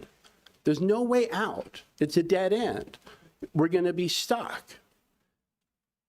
In addition to that, literally, and I know other people have said this, water is a problem. My wife just last week is in the shower with cream in her hair when the water turns off. Why does it turn off? Because it lowers. Is that my 2 minutes? That's time. Thank you. I encourage you, please vote no, or at least put it off to study. Our next speaker is Molly McCassin. Who would think living in a desert would present water problems? Good morning, all. My name is Molly McCasson, and I live in District 5 in the center of the city. I don't want to take up too much time, but I'm very grateful that you are open to the thought that we should protect victims of domestic violence. I'm here speaking not as part of the league, but as an individual who's been involved in trying to encourage government to do as much as they can in the area of gun violence prevention. So I want to remind us, though I don't really need to, that government has done very little, from the feds all the way down to this room. Your hands are always tied. We always hear that you can do nothing. This morning, I want to tell you there's something you can do. This is almost an unfunded mandate, these protective orders that are currently not being, served. This program, which Judge Millian devised and brought forward and carried out so beautifully for a year, is a program in which if you participate, you can do something to prevent gun violence. I hope you will. Thank you so much for your time. Thank you. And our last speaker is Kevin Kubitsky. Good morning, members of the board. My name is Kevin Kubitsky. I was asked to come down and speak, so forgive me, I wrote this pretty quick. Members of the board, I'm here to address leadership failure at its highest level in the Pima County Sheriff's Department and the need for independent review. This is about trust. When leadership loses it, the entire system weakens. Over a year ago, I submitted a public records request to the Sheriff's Department. It remains unanswered. Arizona law requires a prompt response. The failure alone raises concern. Before that request was I was contacted by Internal Affairs at the direction of Sheriff Christopher Nanos and questioned about my political affiliation. I was asked whether I supported Heather Lappin and whether I had contact with Sergeant Aaron Cross. That line of questioning had nothing to do with misconduct. It had everything to do with politics. I raised objections. I stated clearly that Internal Affairs was being used improperly. I filed a complaint. I reported that I felt targeted and harassed. That complaint was dropped. No investigation, no outside review, no accountability. Shortly after, Aaron Cross and Heather Lappin were placed on administrative leave. That sequence matters. You cannot use Internal Affairs as a political tool. It destroys credibility. It chills speech. It creates culture of fear. Leadership is not situational. You do not turn it on and off. Inside the department, the message is clear. Deputies feel constrained. They fear retaliation. They are not operating with confidence. They're operating under pressure. This is not rumor. This is consistent feedback. The largest deputy organization has already taken a position, unanimous support for further scrutiny. This is not isolated. They are patterns mirror past conduct tied to federal RICO scrutiny in this county. When patterns repeat, you do not ignore them, you investigate them. Probable cause does not expire. The statute of limitations does not erase underlying conduct. When credibility concerns persist, the duty to act remains. I am asking for 3 actions. Initiate an independent investigation outside of Pima County, refer this matter to the U.S. Department of Justice for review, and force compliance with the public records law immediately. Thank you. Thank you. Wow. So I am now closing call to the public. Would any board members like to do any of the following? Request staff to follow up on any matter from call to the public. Like request that an item be placed on a future agenda or respond to a criticism. Supervisor Scott. Thank you, Chairman Allen. I am familiar with Judge Millian's proposal from conversations that I've had with Mr. Humphrey, who is one of our appointees to the Board of Health. What I don't know is if Judge Millian has submitted her proposal for consideration by both the City Council and the Board of Supervisors. So I would ask the County Administrator to follow up with the City Manager to find out if Judge Millian has had communication with the City Manager's office, because as I understand it, she hasn't had communication with your office. Secondly, this is the 3rd meeting in a row where we have had items for petition for relief of taxes, and we heard some gentlemen address that. So this is the 3rd meeting in a row we've had these items. I requested 3 meetings ago that we get a report from whichever office is most appropriate for following up with the board to find out how we are communicating to eligible organizations that they can petition for relief of taxes. I would like the board to get that information. I don't think that that necessarily comes from the county administrator, but if Ms. Lesher, you could follow up with whatever offices need to get that information to the board, I would appreciate it. Also, you know what? I'm going to hold off on this because Solana Guest Ranch and Spanish Villas is in Supervisor Christie's district, and he may have something to say on that matter. Supervisor Christie. Madam Chair,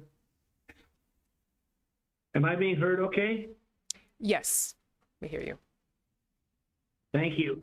I would like to ask staff to follow up with the gentleman from Corona de Tucson on his concerns, particularly his concerns about the road situation and the condition of the road that he referred to, and follow up with him to see if we can get those addressed.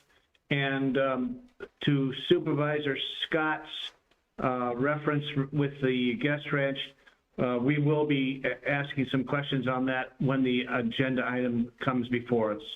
Thank you, Madam Chair. Supervisor Hines. I guess, should we just formally pull 27 from consent then to do that? Yes, I would like to, just so we can facilitate that. Thank you. Okay. Chair Allen. My understanding is that the item dealing with Solana Guest Ranch and Villas has to do with a liquor license, but there were some concerns expressed related to their operations of the property that I'd like to ask staff to follow up on, perhaps through either Development Services or Department of Environmental Quality.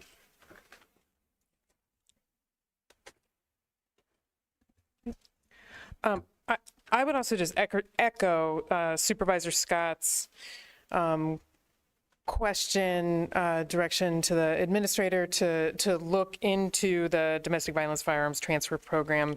It seems imperative that we figure out how, between us and the city and potentially other municipalities and our courts, from City Court, Justice Court, Superior Court, that we can sustain this incredibly important program.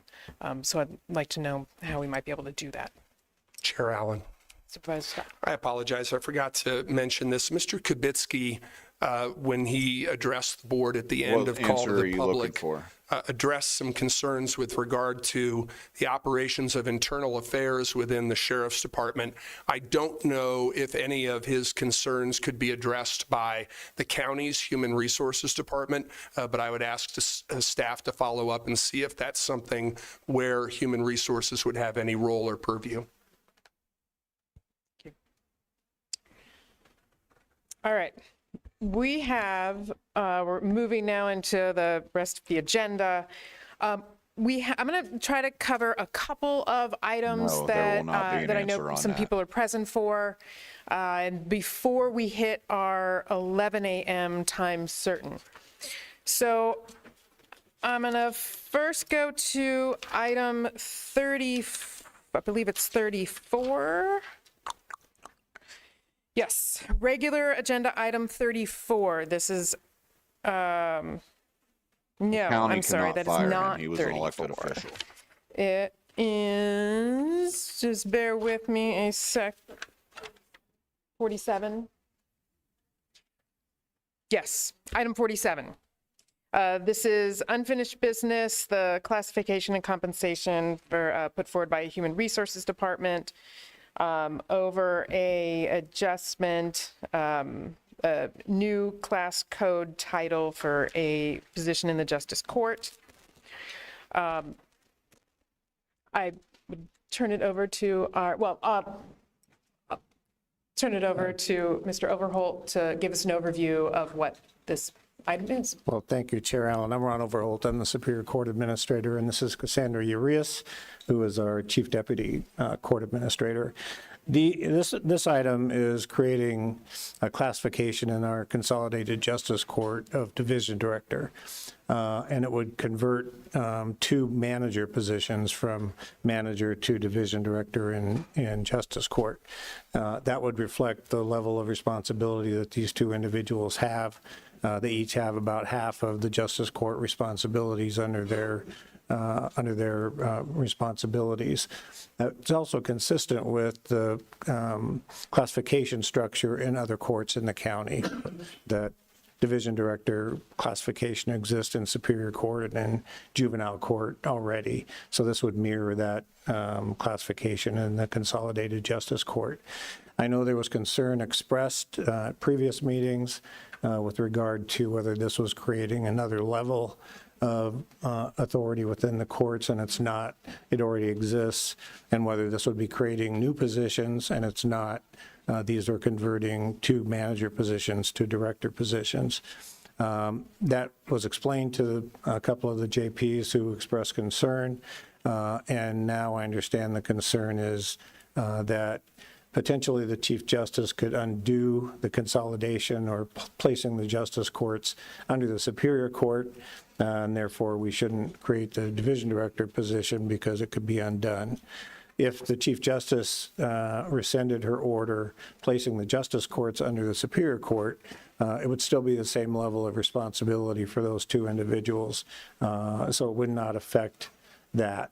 I think in our letter to the board, we did reference the Ajo Justice Court, and that sort of added another layer of responsibility. But really, the Ajo Justice Court consists of 7 employees and 1 justice of the peace, so it wouldn't really affect the level of responsibility. It would cut down on the amount of time it takes to drive out to Ajo and be present in that, but it would not really reduce the level of responsibility for those 2 individuals. So we respectfully recommend that you approve creating that position in the Consolidated Justice Court. Any questions?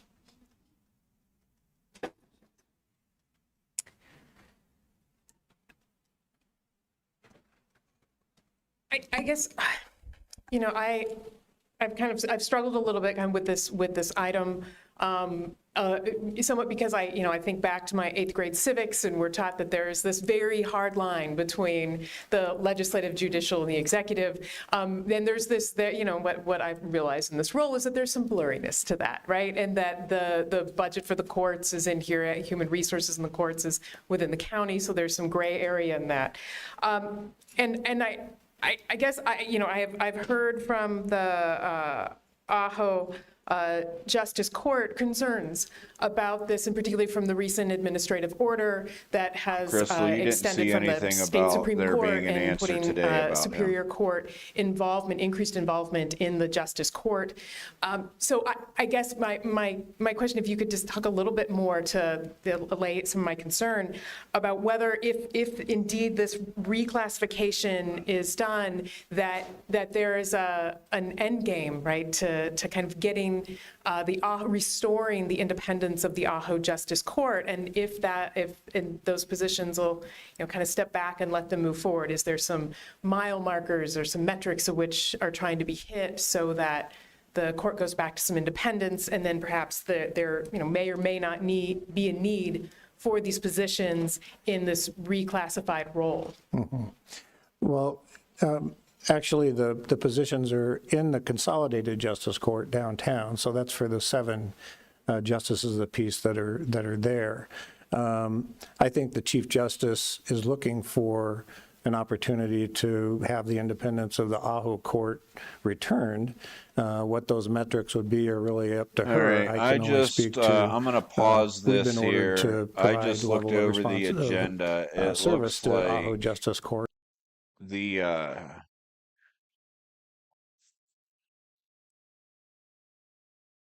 It looks like the only thing I'm seeing was that there was the public comment. I don't see anything else specifically listed to Nanos.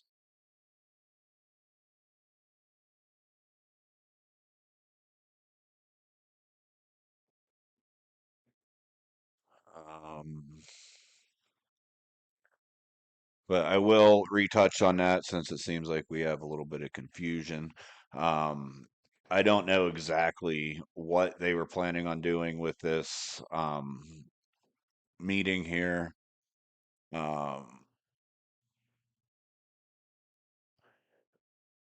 So in order for Nanos to be recalled, he has to get enough signatures on the petition.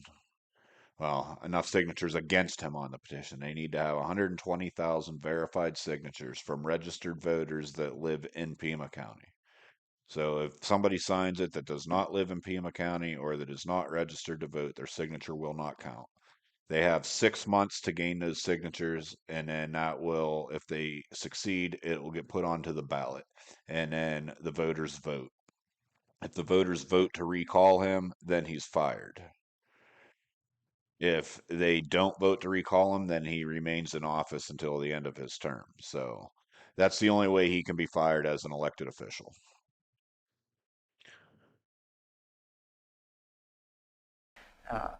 Certainly, I anticipate that it is a shared goal of all parties.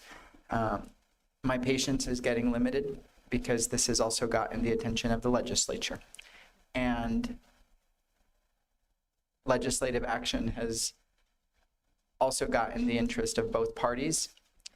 And when that's happening, it tells me that we need a mediator to come into this. And so I encourage the judicial system to figure out how we can come together, move forward, honor those who want to ensure the administration of the court is upheld, and also honor the integrity of those who are elected to those roles. I'm always going to be advocating for additional resources to all of our justice courts, and I recognize that getting to this point, your position is that this will help the court, and I certainly sympathize with that. But the elected leaders of that court need to be a part of the decision-making body, and I urge you to carry that message to the Chief Justice as well. Chair Allen and Supervisor Cano, we agree 100%. And the concept of mediation has been discussed with Judge Williams and with Judge Pesqueda and the court administrator at Ajo, and we'll continue to pursue that and see where we want to resolve this as well. Chair Allen. Supervisor Scott. I agree with sentiments expressed by my colleague from District 5 that the situation with Ajo Justice Court needs to be resolved. But given that the item before us, item number 47, deals with the consolidated court and that it is unfinished business from one of our meetings in February, I will go ahead and move item number 47. Second. Seconded by Supervisor Hines. Discussion.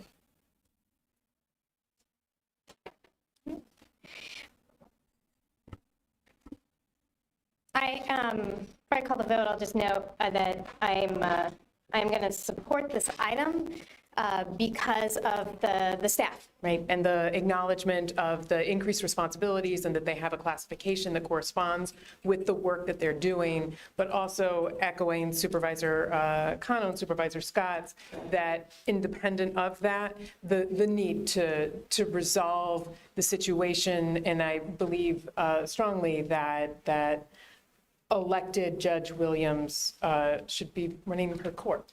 And how we figure out a solution, right, in which the parties from the state Supreme Court, Superior Court, and the Ajo Court judge feel good about where we are, and that the respect for her as an elected official is balanced and maintained. So with that, all those in favor? Aye. Aye. Opposed? Item passes 5-0. Thank you. Thank you. I am going to go now to item, I believe it is 36. This is the petition for relief of taxes for the St. Demetrios Greek Orthodox Church. I believe our speakers from Called Audience are still here. So I will move to accept the assessor's recommendation to approve for tax years 2023 and 2024. Second. Seconded by Supervisor Hines. Discussion? All in favor? Aye. Opposed? Item passes 5-0. Chair Allen, Supervisor Kano. are we going to consider 35? Or can we while we're at it? Yes. I move to approve item number 35. Second. Seconded by Supervisor Hines. Discussion? And well, actually, Supervisor Kano, can you clarify the motion? Because there is the assessor's recommendation, which was to deny the petition for 2018, but approve for tax years 2019 through 2024.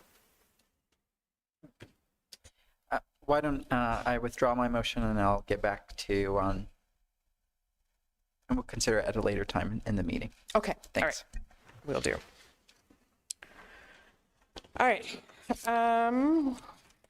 I will try as much as possible to kind of keep going back to order of starting sort of towards the beginning of the agenda and working our way through and then injecting things as we need to for time certains, which would then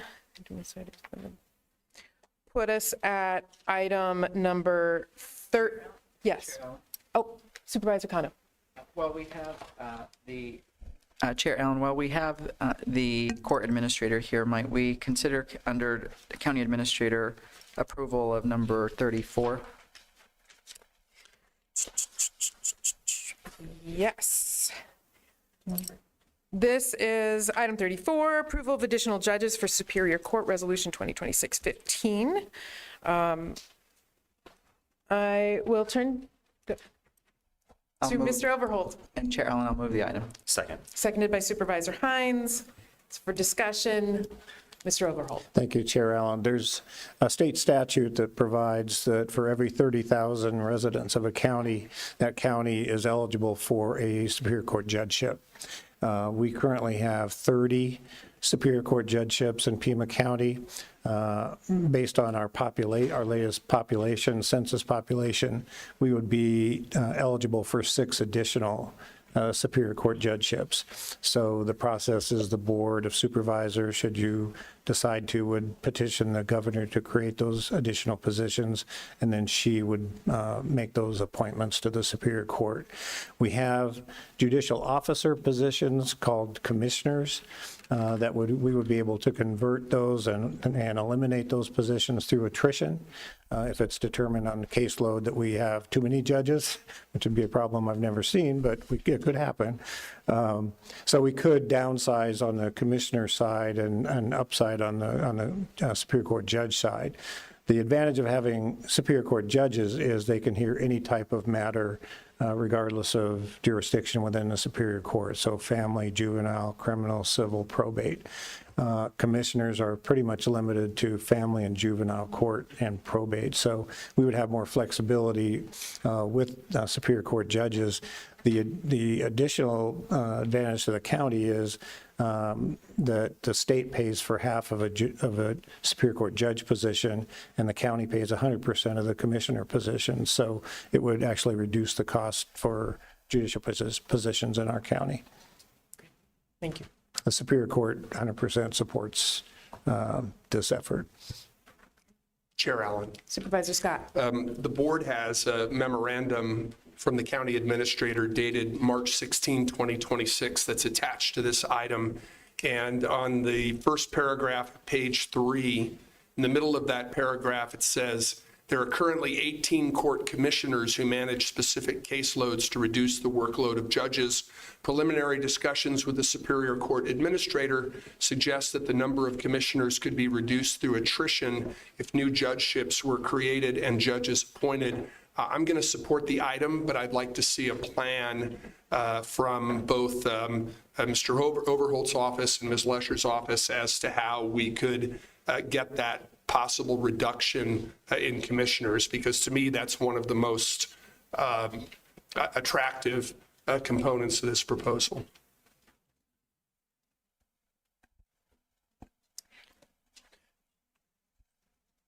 Supervisor Kano and then Supervisor Hines. Come on, let's get Thanks, back to the Chairman. Nanos I goodies. want to thank the county administrator for working with our Superior Court leadership to bring this Anybody recommendation want to talk the about board. Nanos? I'll bring For you into the stream. comparison, We can have a Maricopa discussion County about has them. 98 Superior Court justices. It's our largest county, and the second largest, Pima County, has 30. Other counties throughout Arizona over the last several years have used a similar petition to the governor to request additional judgeships, Yavapai and Mojave. I firmly believe that this action will help save taxpayer resources and, most importantly, ensure that we are able to process cases in a timely manner and that our Superior Court has the resources needed to ensure justice throughout our community. Any person who comes to these Board of Supervisors meetings on a Tuesday will see the line outside of our Superior Court. It goes to show you that there are a lot of people going into that hearing room, and more judges will be a good thing so that we can ensure justice. No, I'm more than Pima happy County. to take So I thank the calls, administrator, questions, comments, and the concerns. presiding judge Anybody and the wants to talk administrator about the of Superior Nancy Court case, I'll for bring you on the this stream. item. We can have some discussions while we wait on the 1 o'clock deadline. Thank you, Chair Allen. And I would just like to thank Supervisor Kano for bringing this forward. I think this is a really great idea, and I wish I had thought of it. So good work. I think this is going to be good for a variety of reasons. And I did have the privilege of speaking with a couple of different judges in the Superior Court, and they are also very enthusiastically in support of this. With regard to the commissioners, my understanding is most of them would be eligible to apply to become the Superior Court judges we're talking about. So that it might not necessarily be just, pushing people out the door, but a lot of them would be eligible and possibly interested in applying for these 6 spots if the governor agrees. Yes, Chair Allen and Supervisor Hines, that's correct. Whenever there's an opening on the Superior Court for a judgeship, we generally see some of our commissioners or judge pro tems that apply for those, and they've been appointed in the past. And I think that could be a part of the plan that Supervisor Scott raised in terms of how do we do this that sort of matches up. We get judgeships, but we're going to convert commissioner positions through attrition, and so the timing of that and when the governor appoints the judgeships and when commissioners are ready to exit is going to be a tricky thing that we're going to have to work closely with Ms. Lesher and come up with the plan. All right, so we still got 2 hours. There's a till their 1 reason of the o'clock adage that start on justice delayed is discussing the justice sheriff. denied, right? So as much as we can let's minimize the just delay. go ahead and swap over here.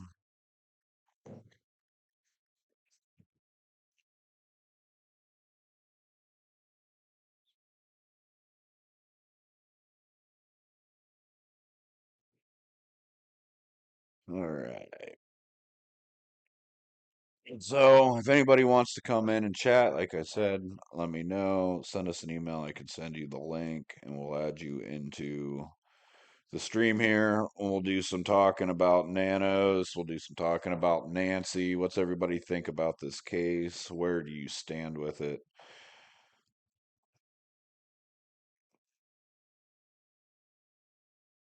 Let's start with Sheriff Nanos and his fumbling of this case since day one.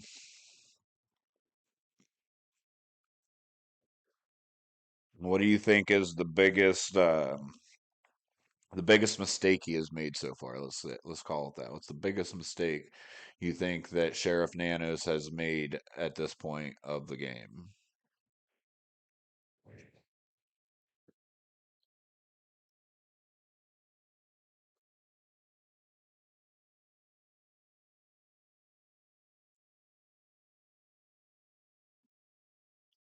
Let's put a poll up here. Let's see what everybody thinks. Should Sheriff Nanos be recalled? Yes or no?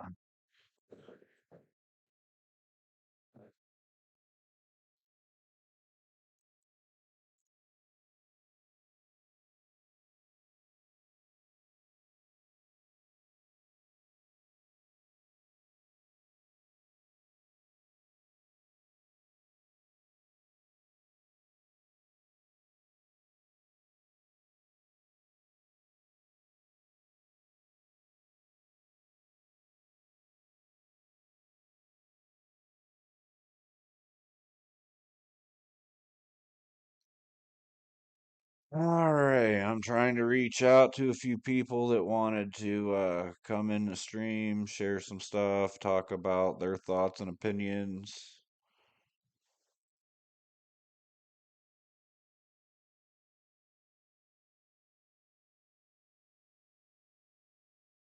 Drop your thoughts and comments in the chat. I am paying attention to the chat. I'll review those also. If you don't want to come on stream, that's fine.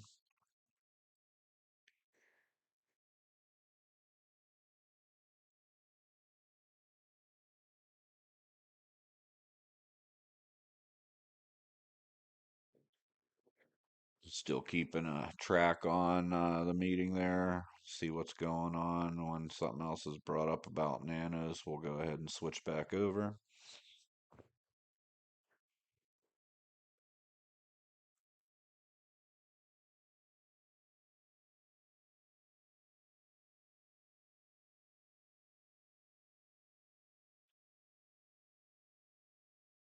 Yeah, ba-da-da-ba-ba.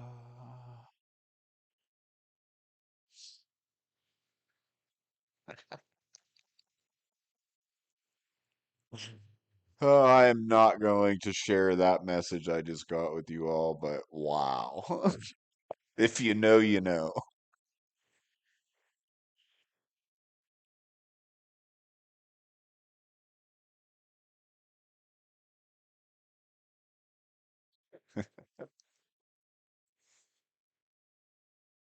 I can't believe you just said that either. Oh, I'm slapping knees over here. That was a good one.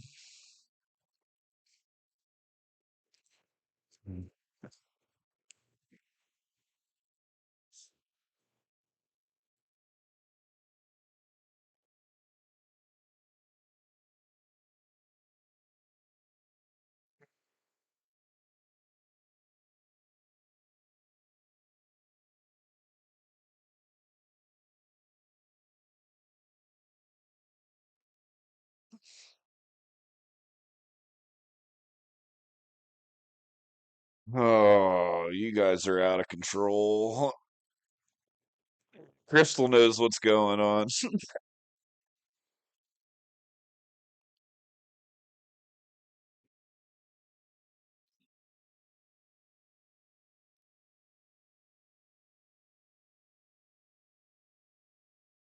Oh. So we got some people indisposed at the moment, but we'll see. We'll see.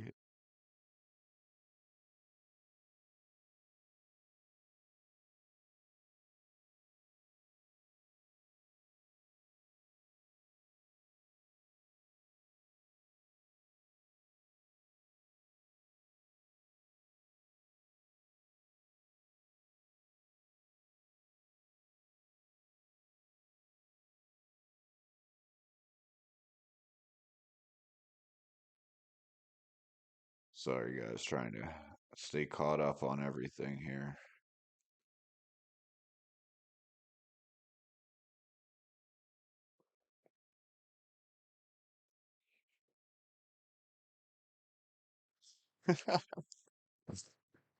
All right, here, let's see.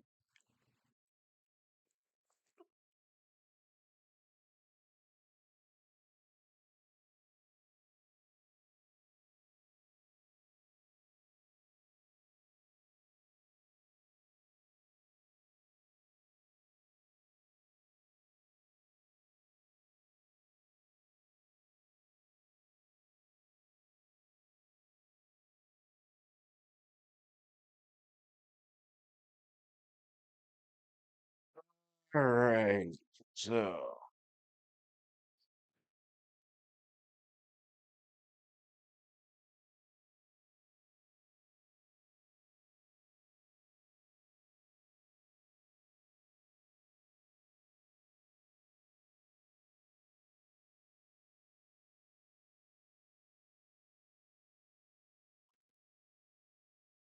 Sorry, guys, you got to bear with me here for a moment.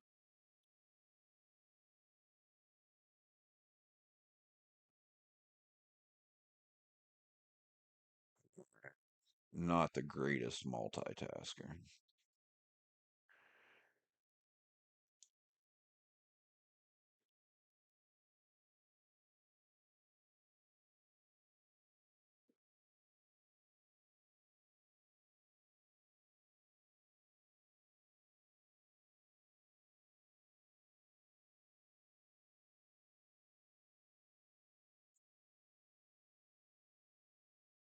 All right, so come on, who has something to say about Nancy? I can't believe that nobody has any questions, comments, concerns, or anything like that.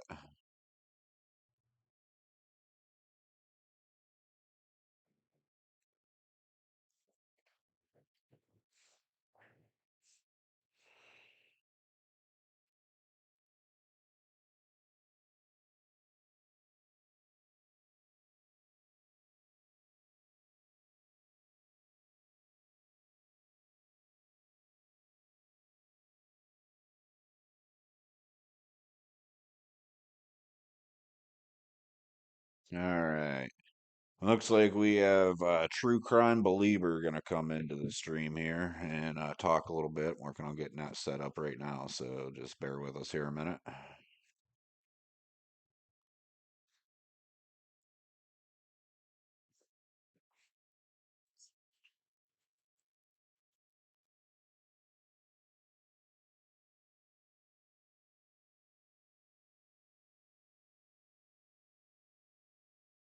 No, Crystal, party's not over. Party's not over. I'm just trying to find something to kill some time until they continue this nanos nonsense, or as I like to say, nanosense.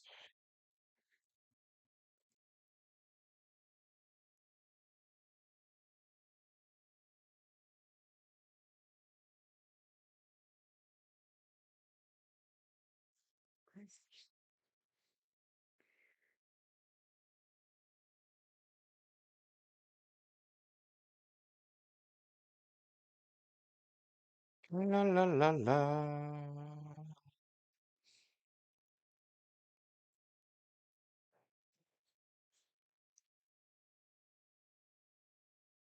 Just trying to make sure that the email got sent with the invite link.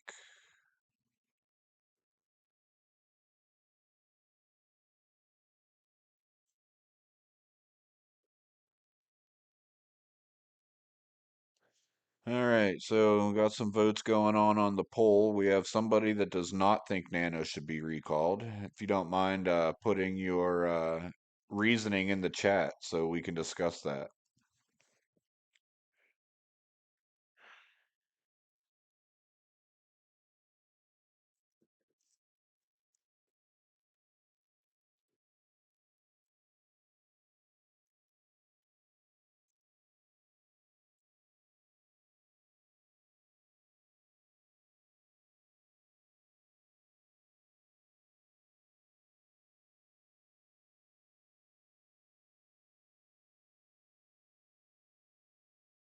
La la la la.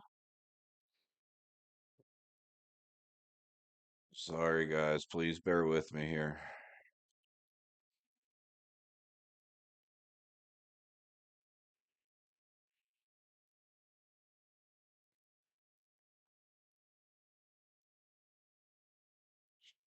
Technical difficulties.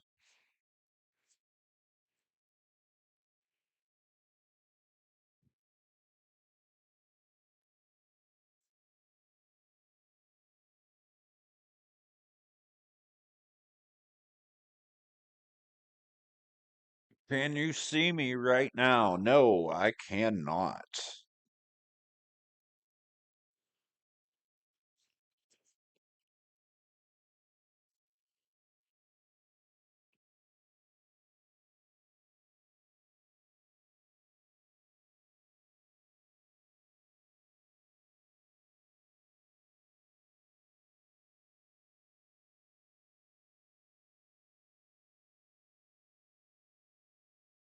Okay, no, I currently at this moment I cannot see you. It does not look like you are coming into the room.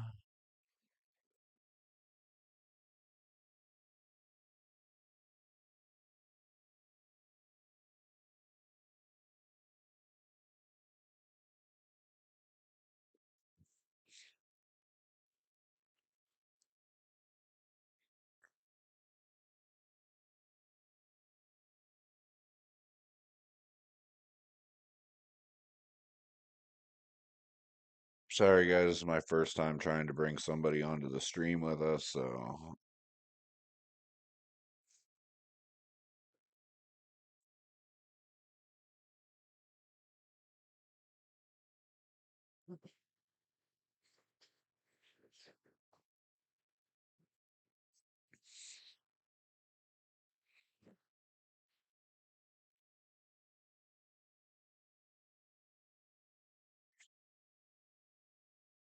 I'm assuming you got the link if you're asking if I can see you, but I am not seeing anything happening on this end.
Interesting. Interesting. Interesting.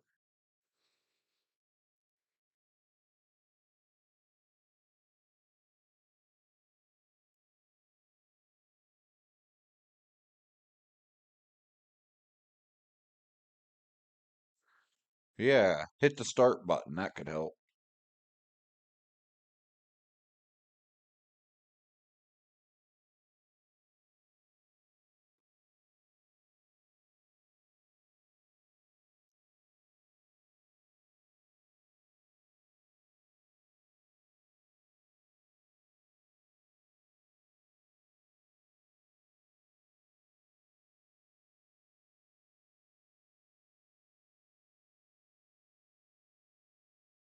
Yeah, I don't know why the video is not working when you have your camera and microphone muted.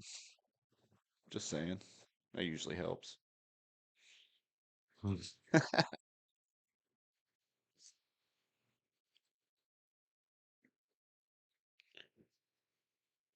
Crystal's on it. She knows what's up.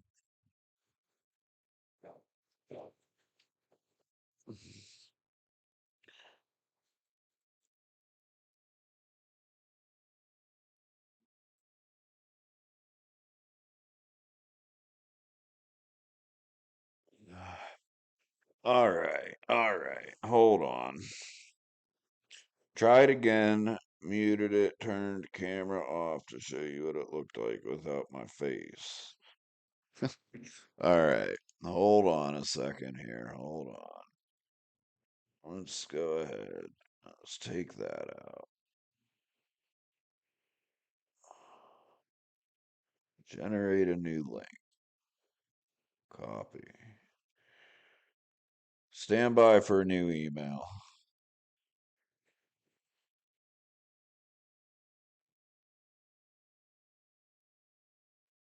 All right, try it.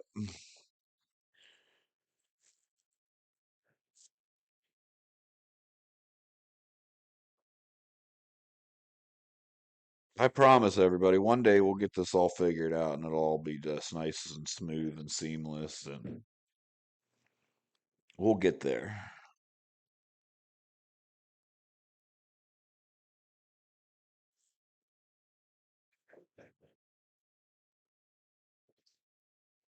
Wow.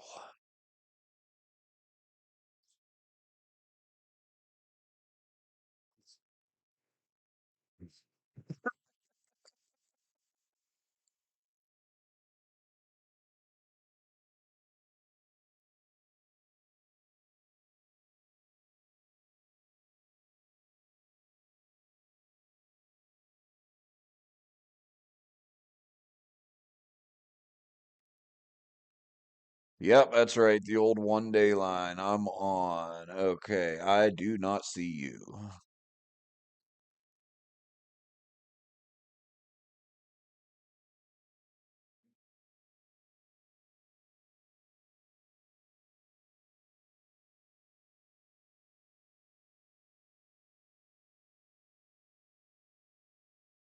I don't see you. Now, I tested this yesterday. Me and Kelly tested this, and it worked fine. So now I don't know what's going on. Yes, I think that when I look at myself in the mirror every day, Crystal. But what's going on here? Come on, this is ridiculous.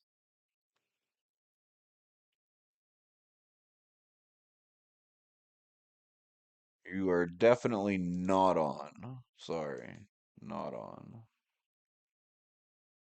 Rest. Okay. No, no, nope, nope, nope, nope, not here. I know, Crystal, I know. I can take a joke.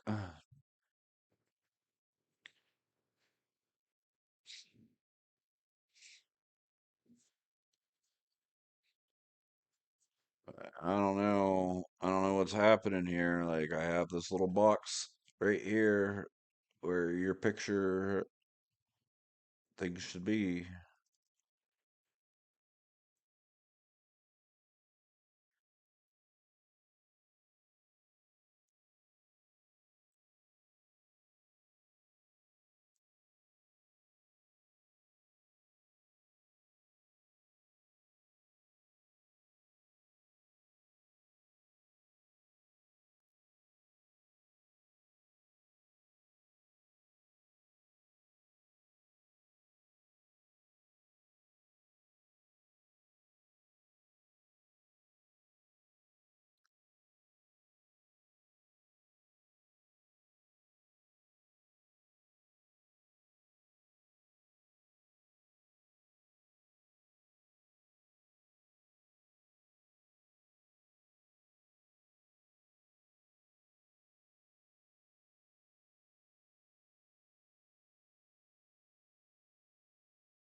No, you're not. You're not on. I'm sorry, you're not here.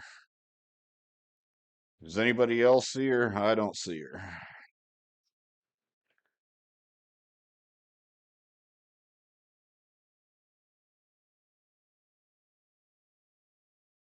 True, go back to messages. Let's try to figure this out. I don't understand what's happening. You should have popped up immediately.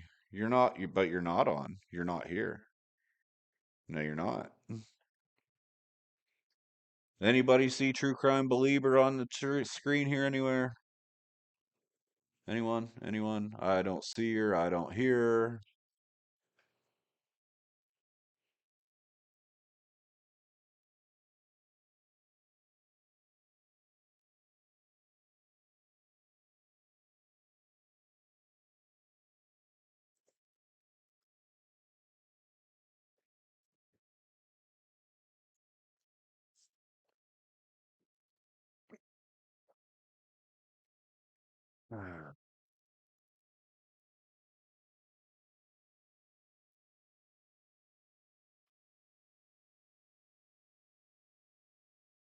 See, thank you, Crystal. Nobody else sees or hears you either. So, lies, lies, lies.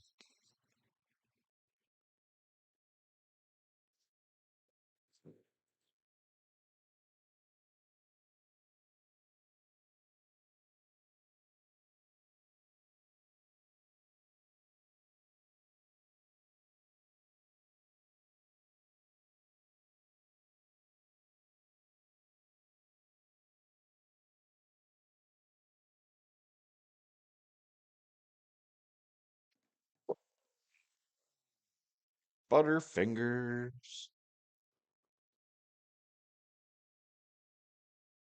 Am I gonna have to work on this some more?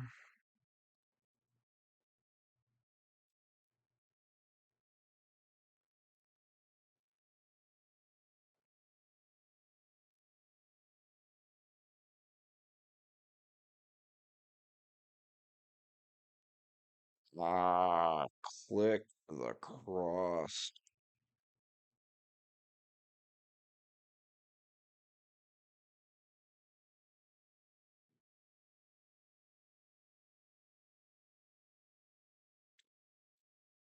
See where the problem lies, I think.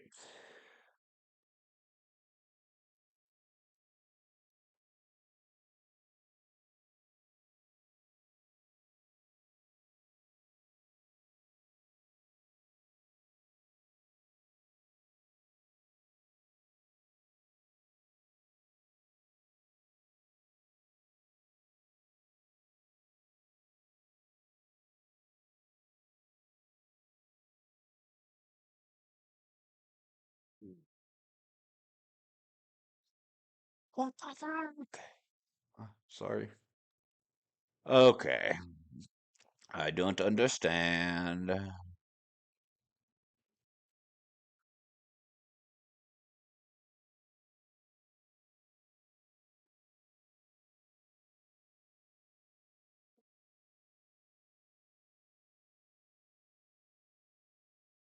There's nothing for me to do except for send you the link, and I've done that.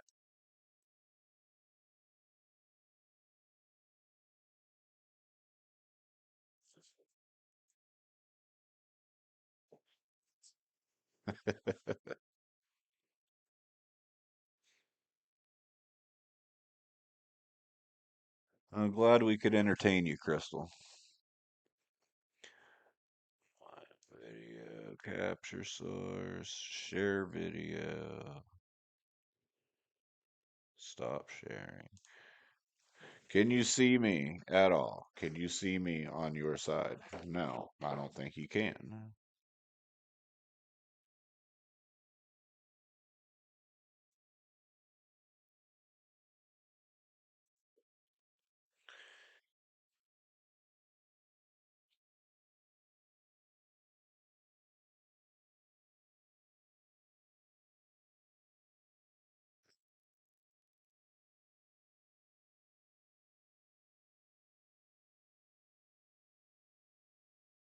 Can you hear me through that link?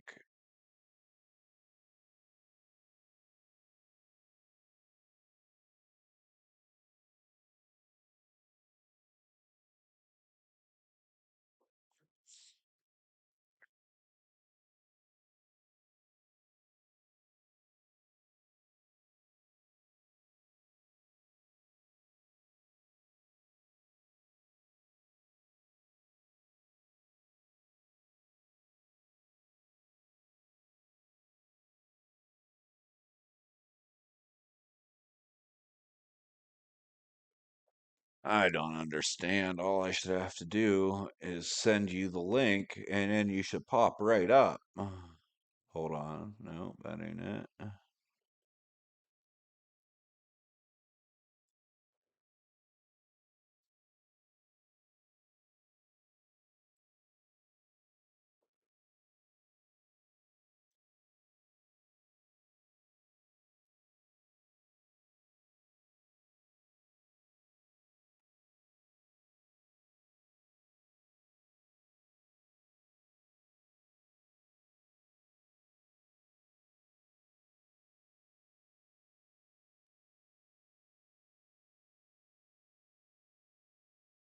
You know what? You're right. I probably should have tested it a bunch of times.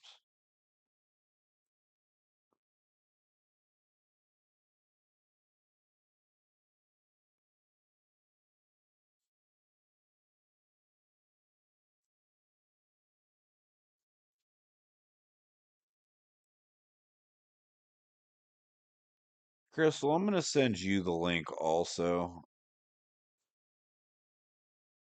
I just want to, you don't have to come into the stream, but just see what it does for you.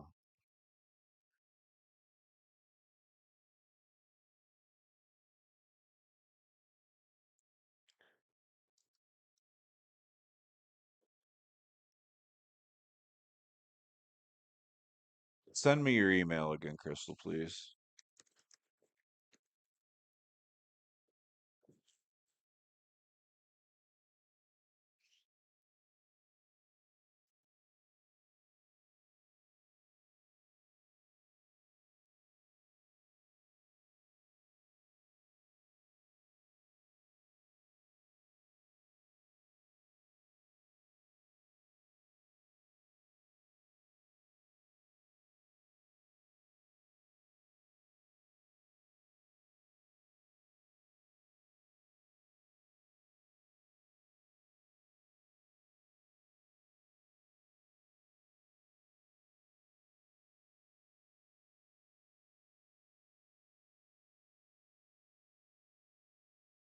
I got it. Just give me a second. I'm setting this back up again.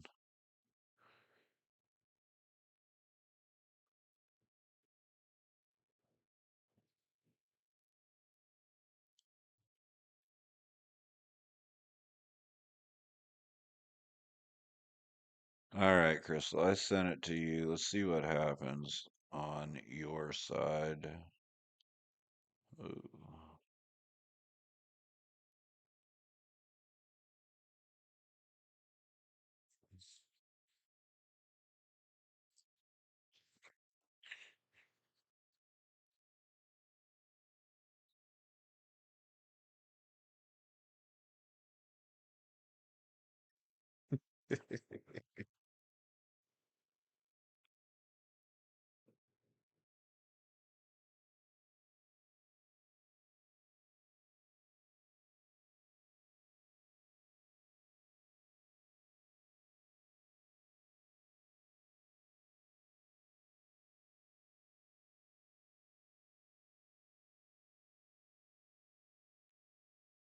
Okay. Still not seeing anything coming up on my side.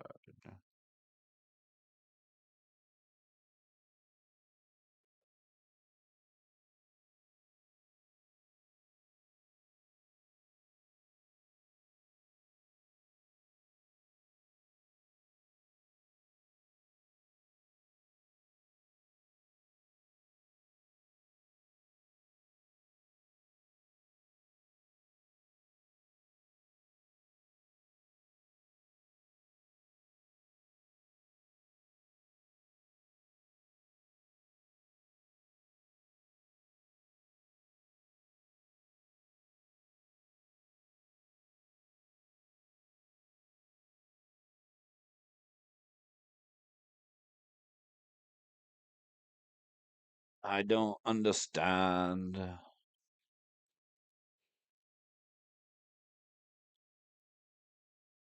Don't understand.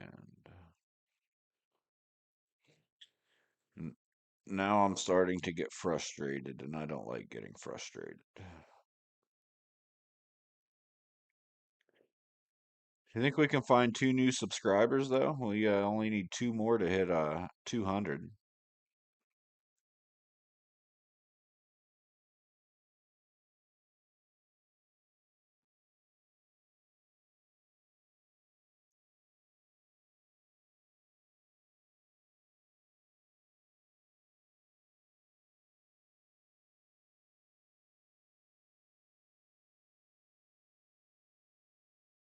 Okay, so it's not working for Crystal either. I don't understand what's going on. I'm going to go ahead and shut this stream down, and I'm going to try to do some behind the scenes work in fixing this. If I can get it working and I can get True Crime Believer in here, I'll pop back on and then we'll get into our Nancy discussion. So I'm going to shut this down for a few minutes, try to get it fixed and working right, and then we'll be back. So make sure you have notifications turned on, make sure you're subscribed, and watch out on Twitter. We'll post a link up whenever we are back up and running. Thank you all for tuning in, and we will see you soon. Bye.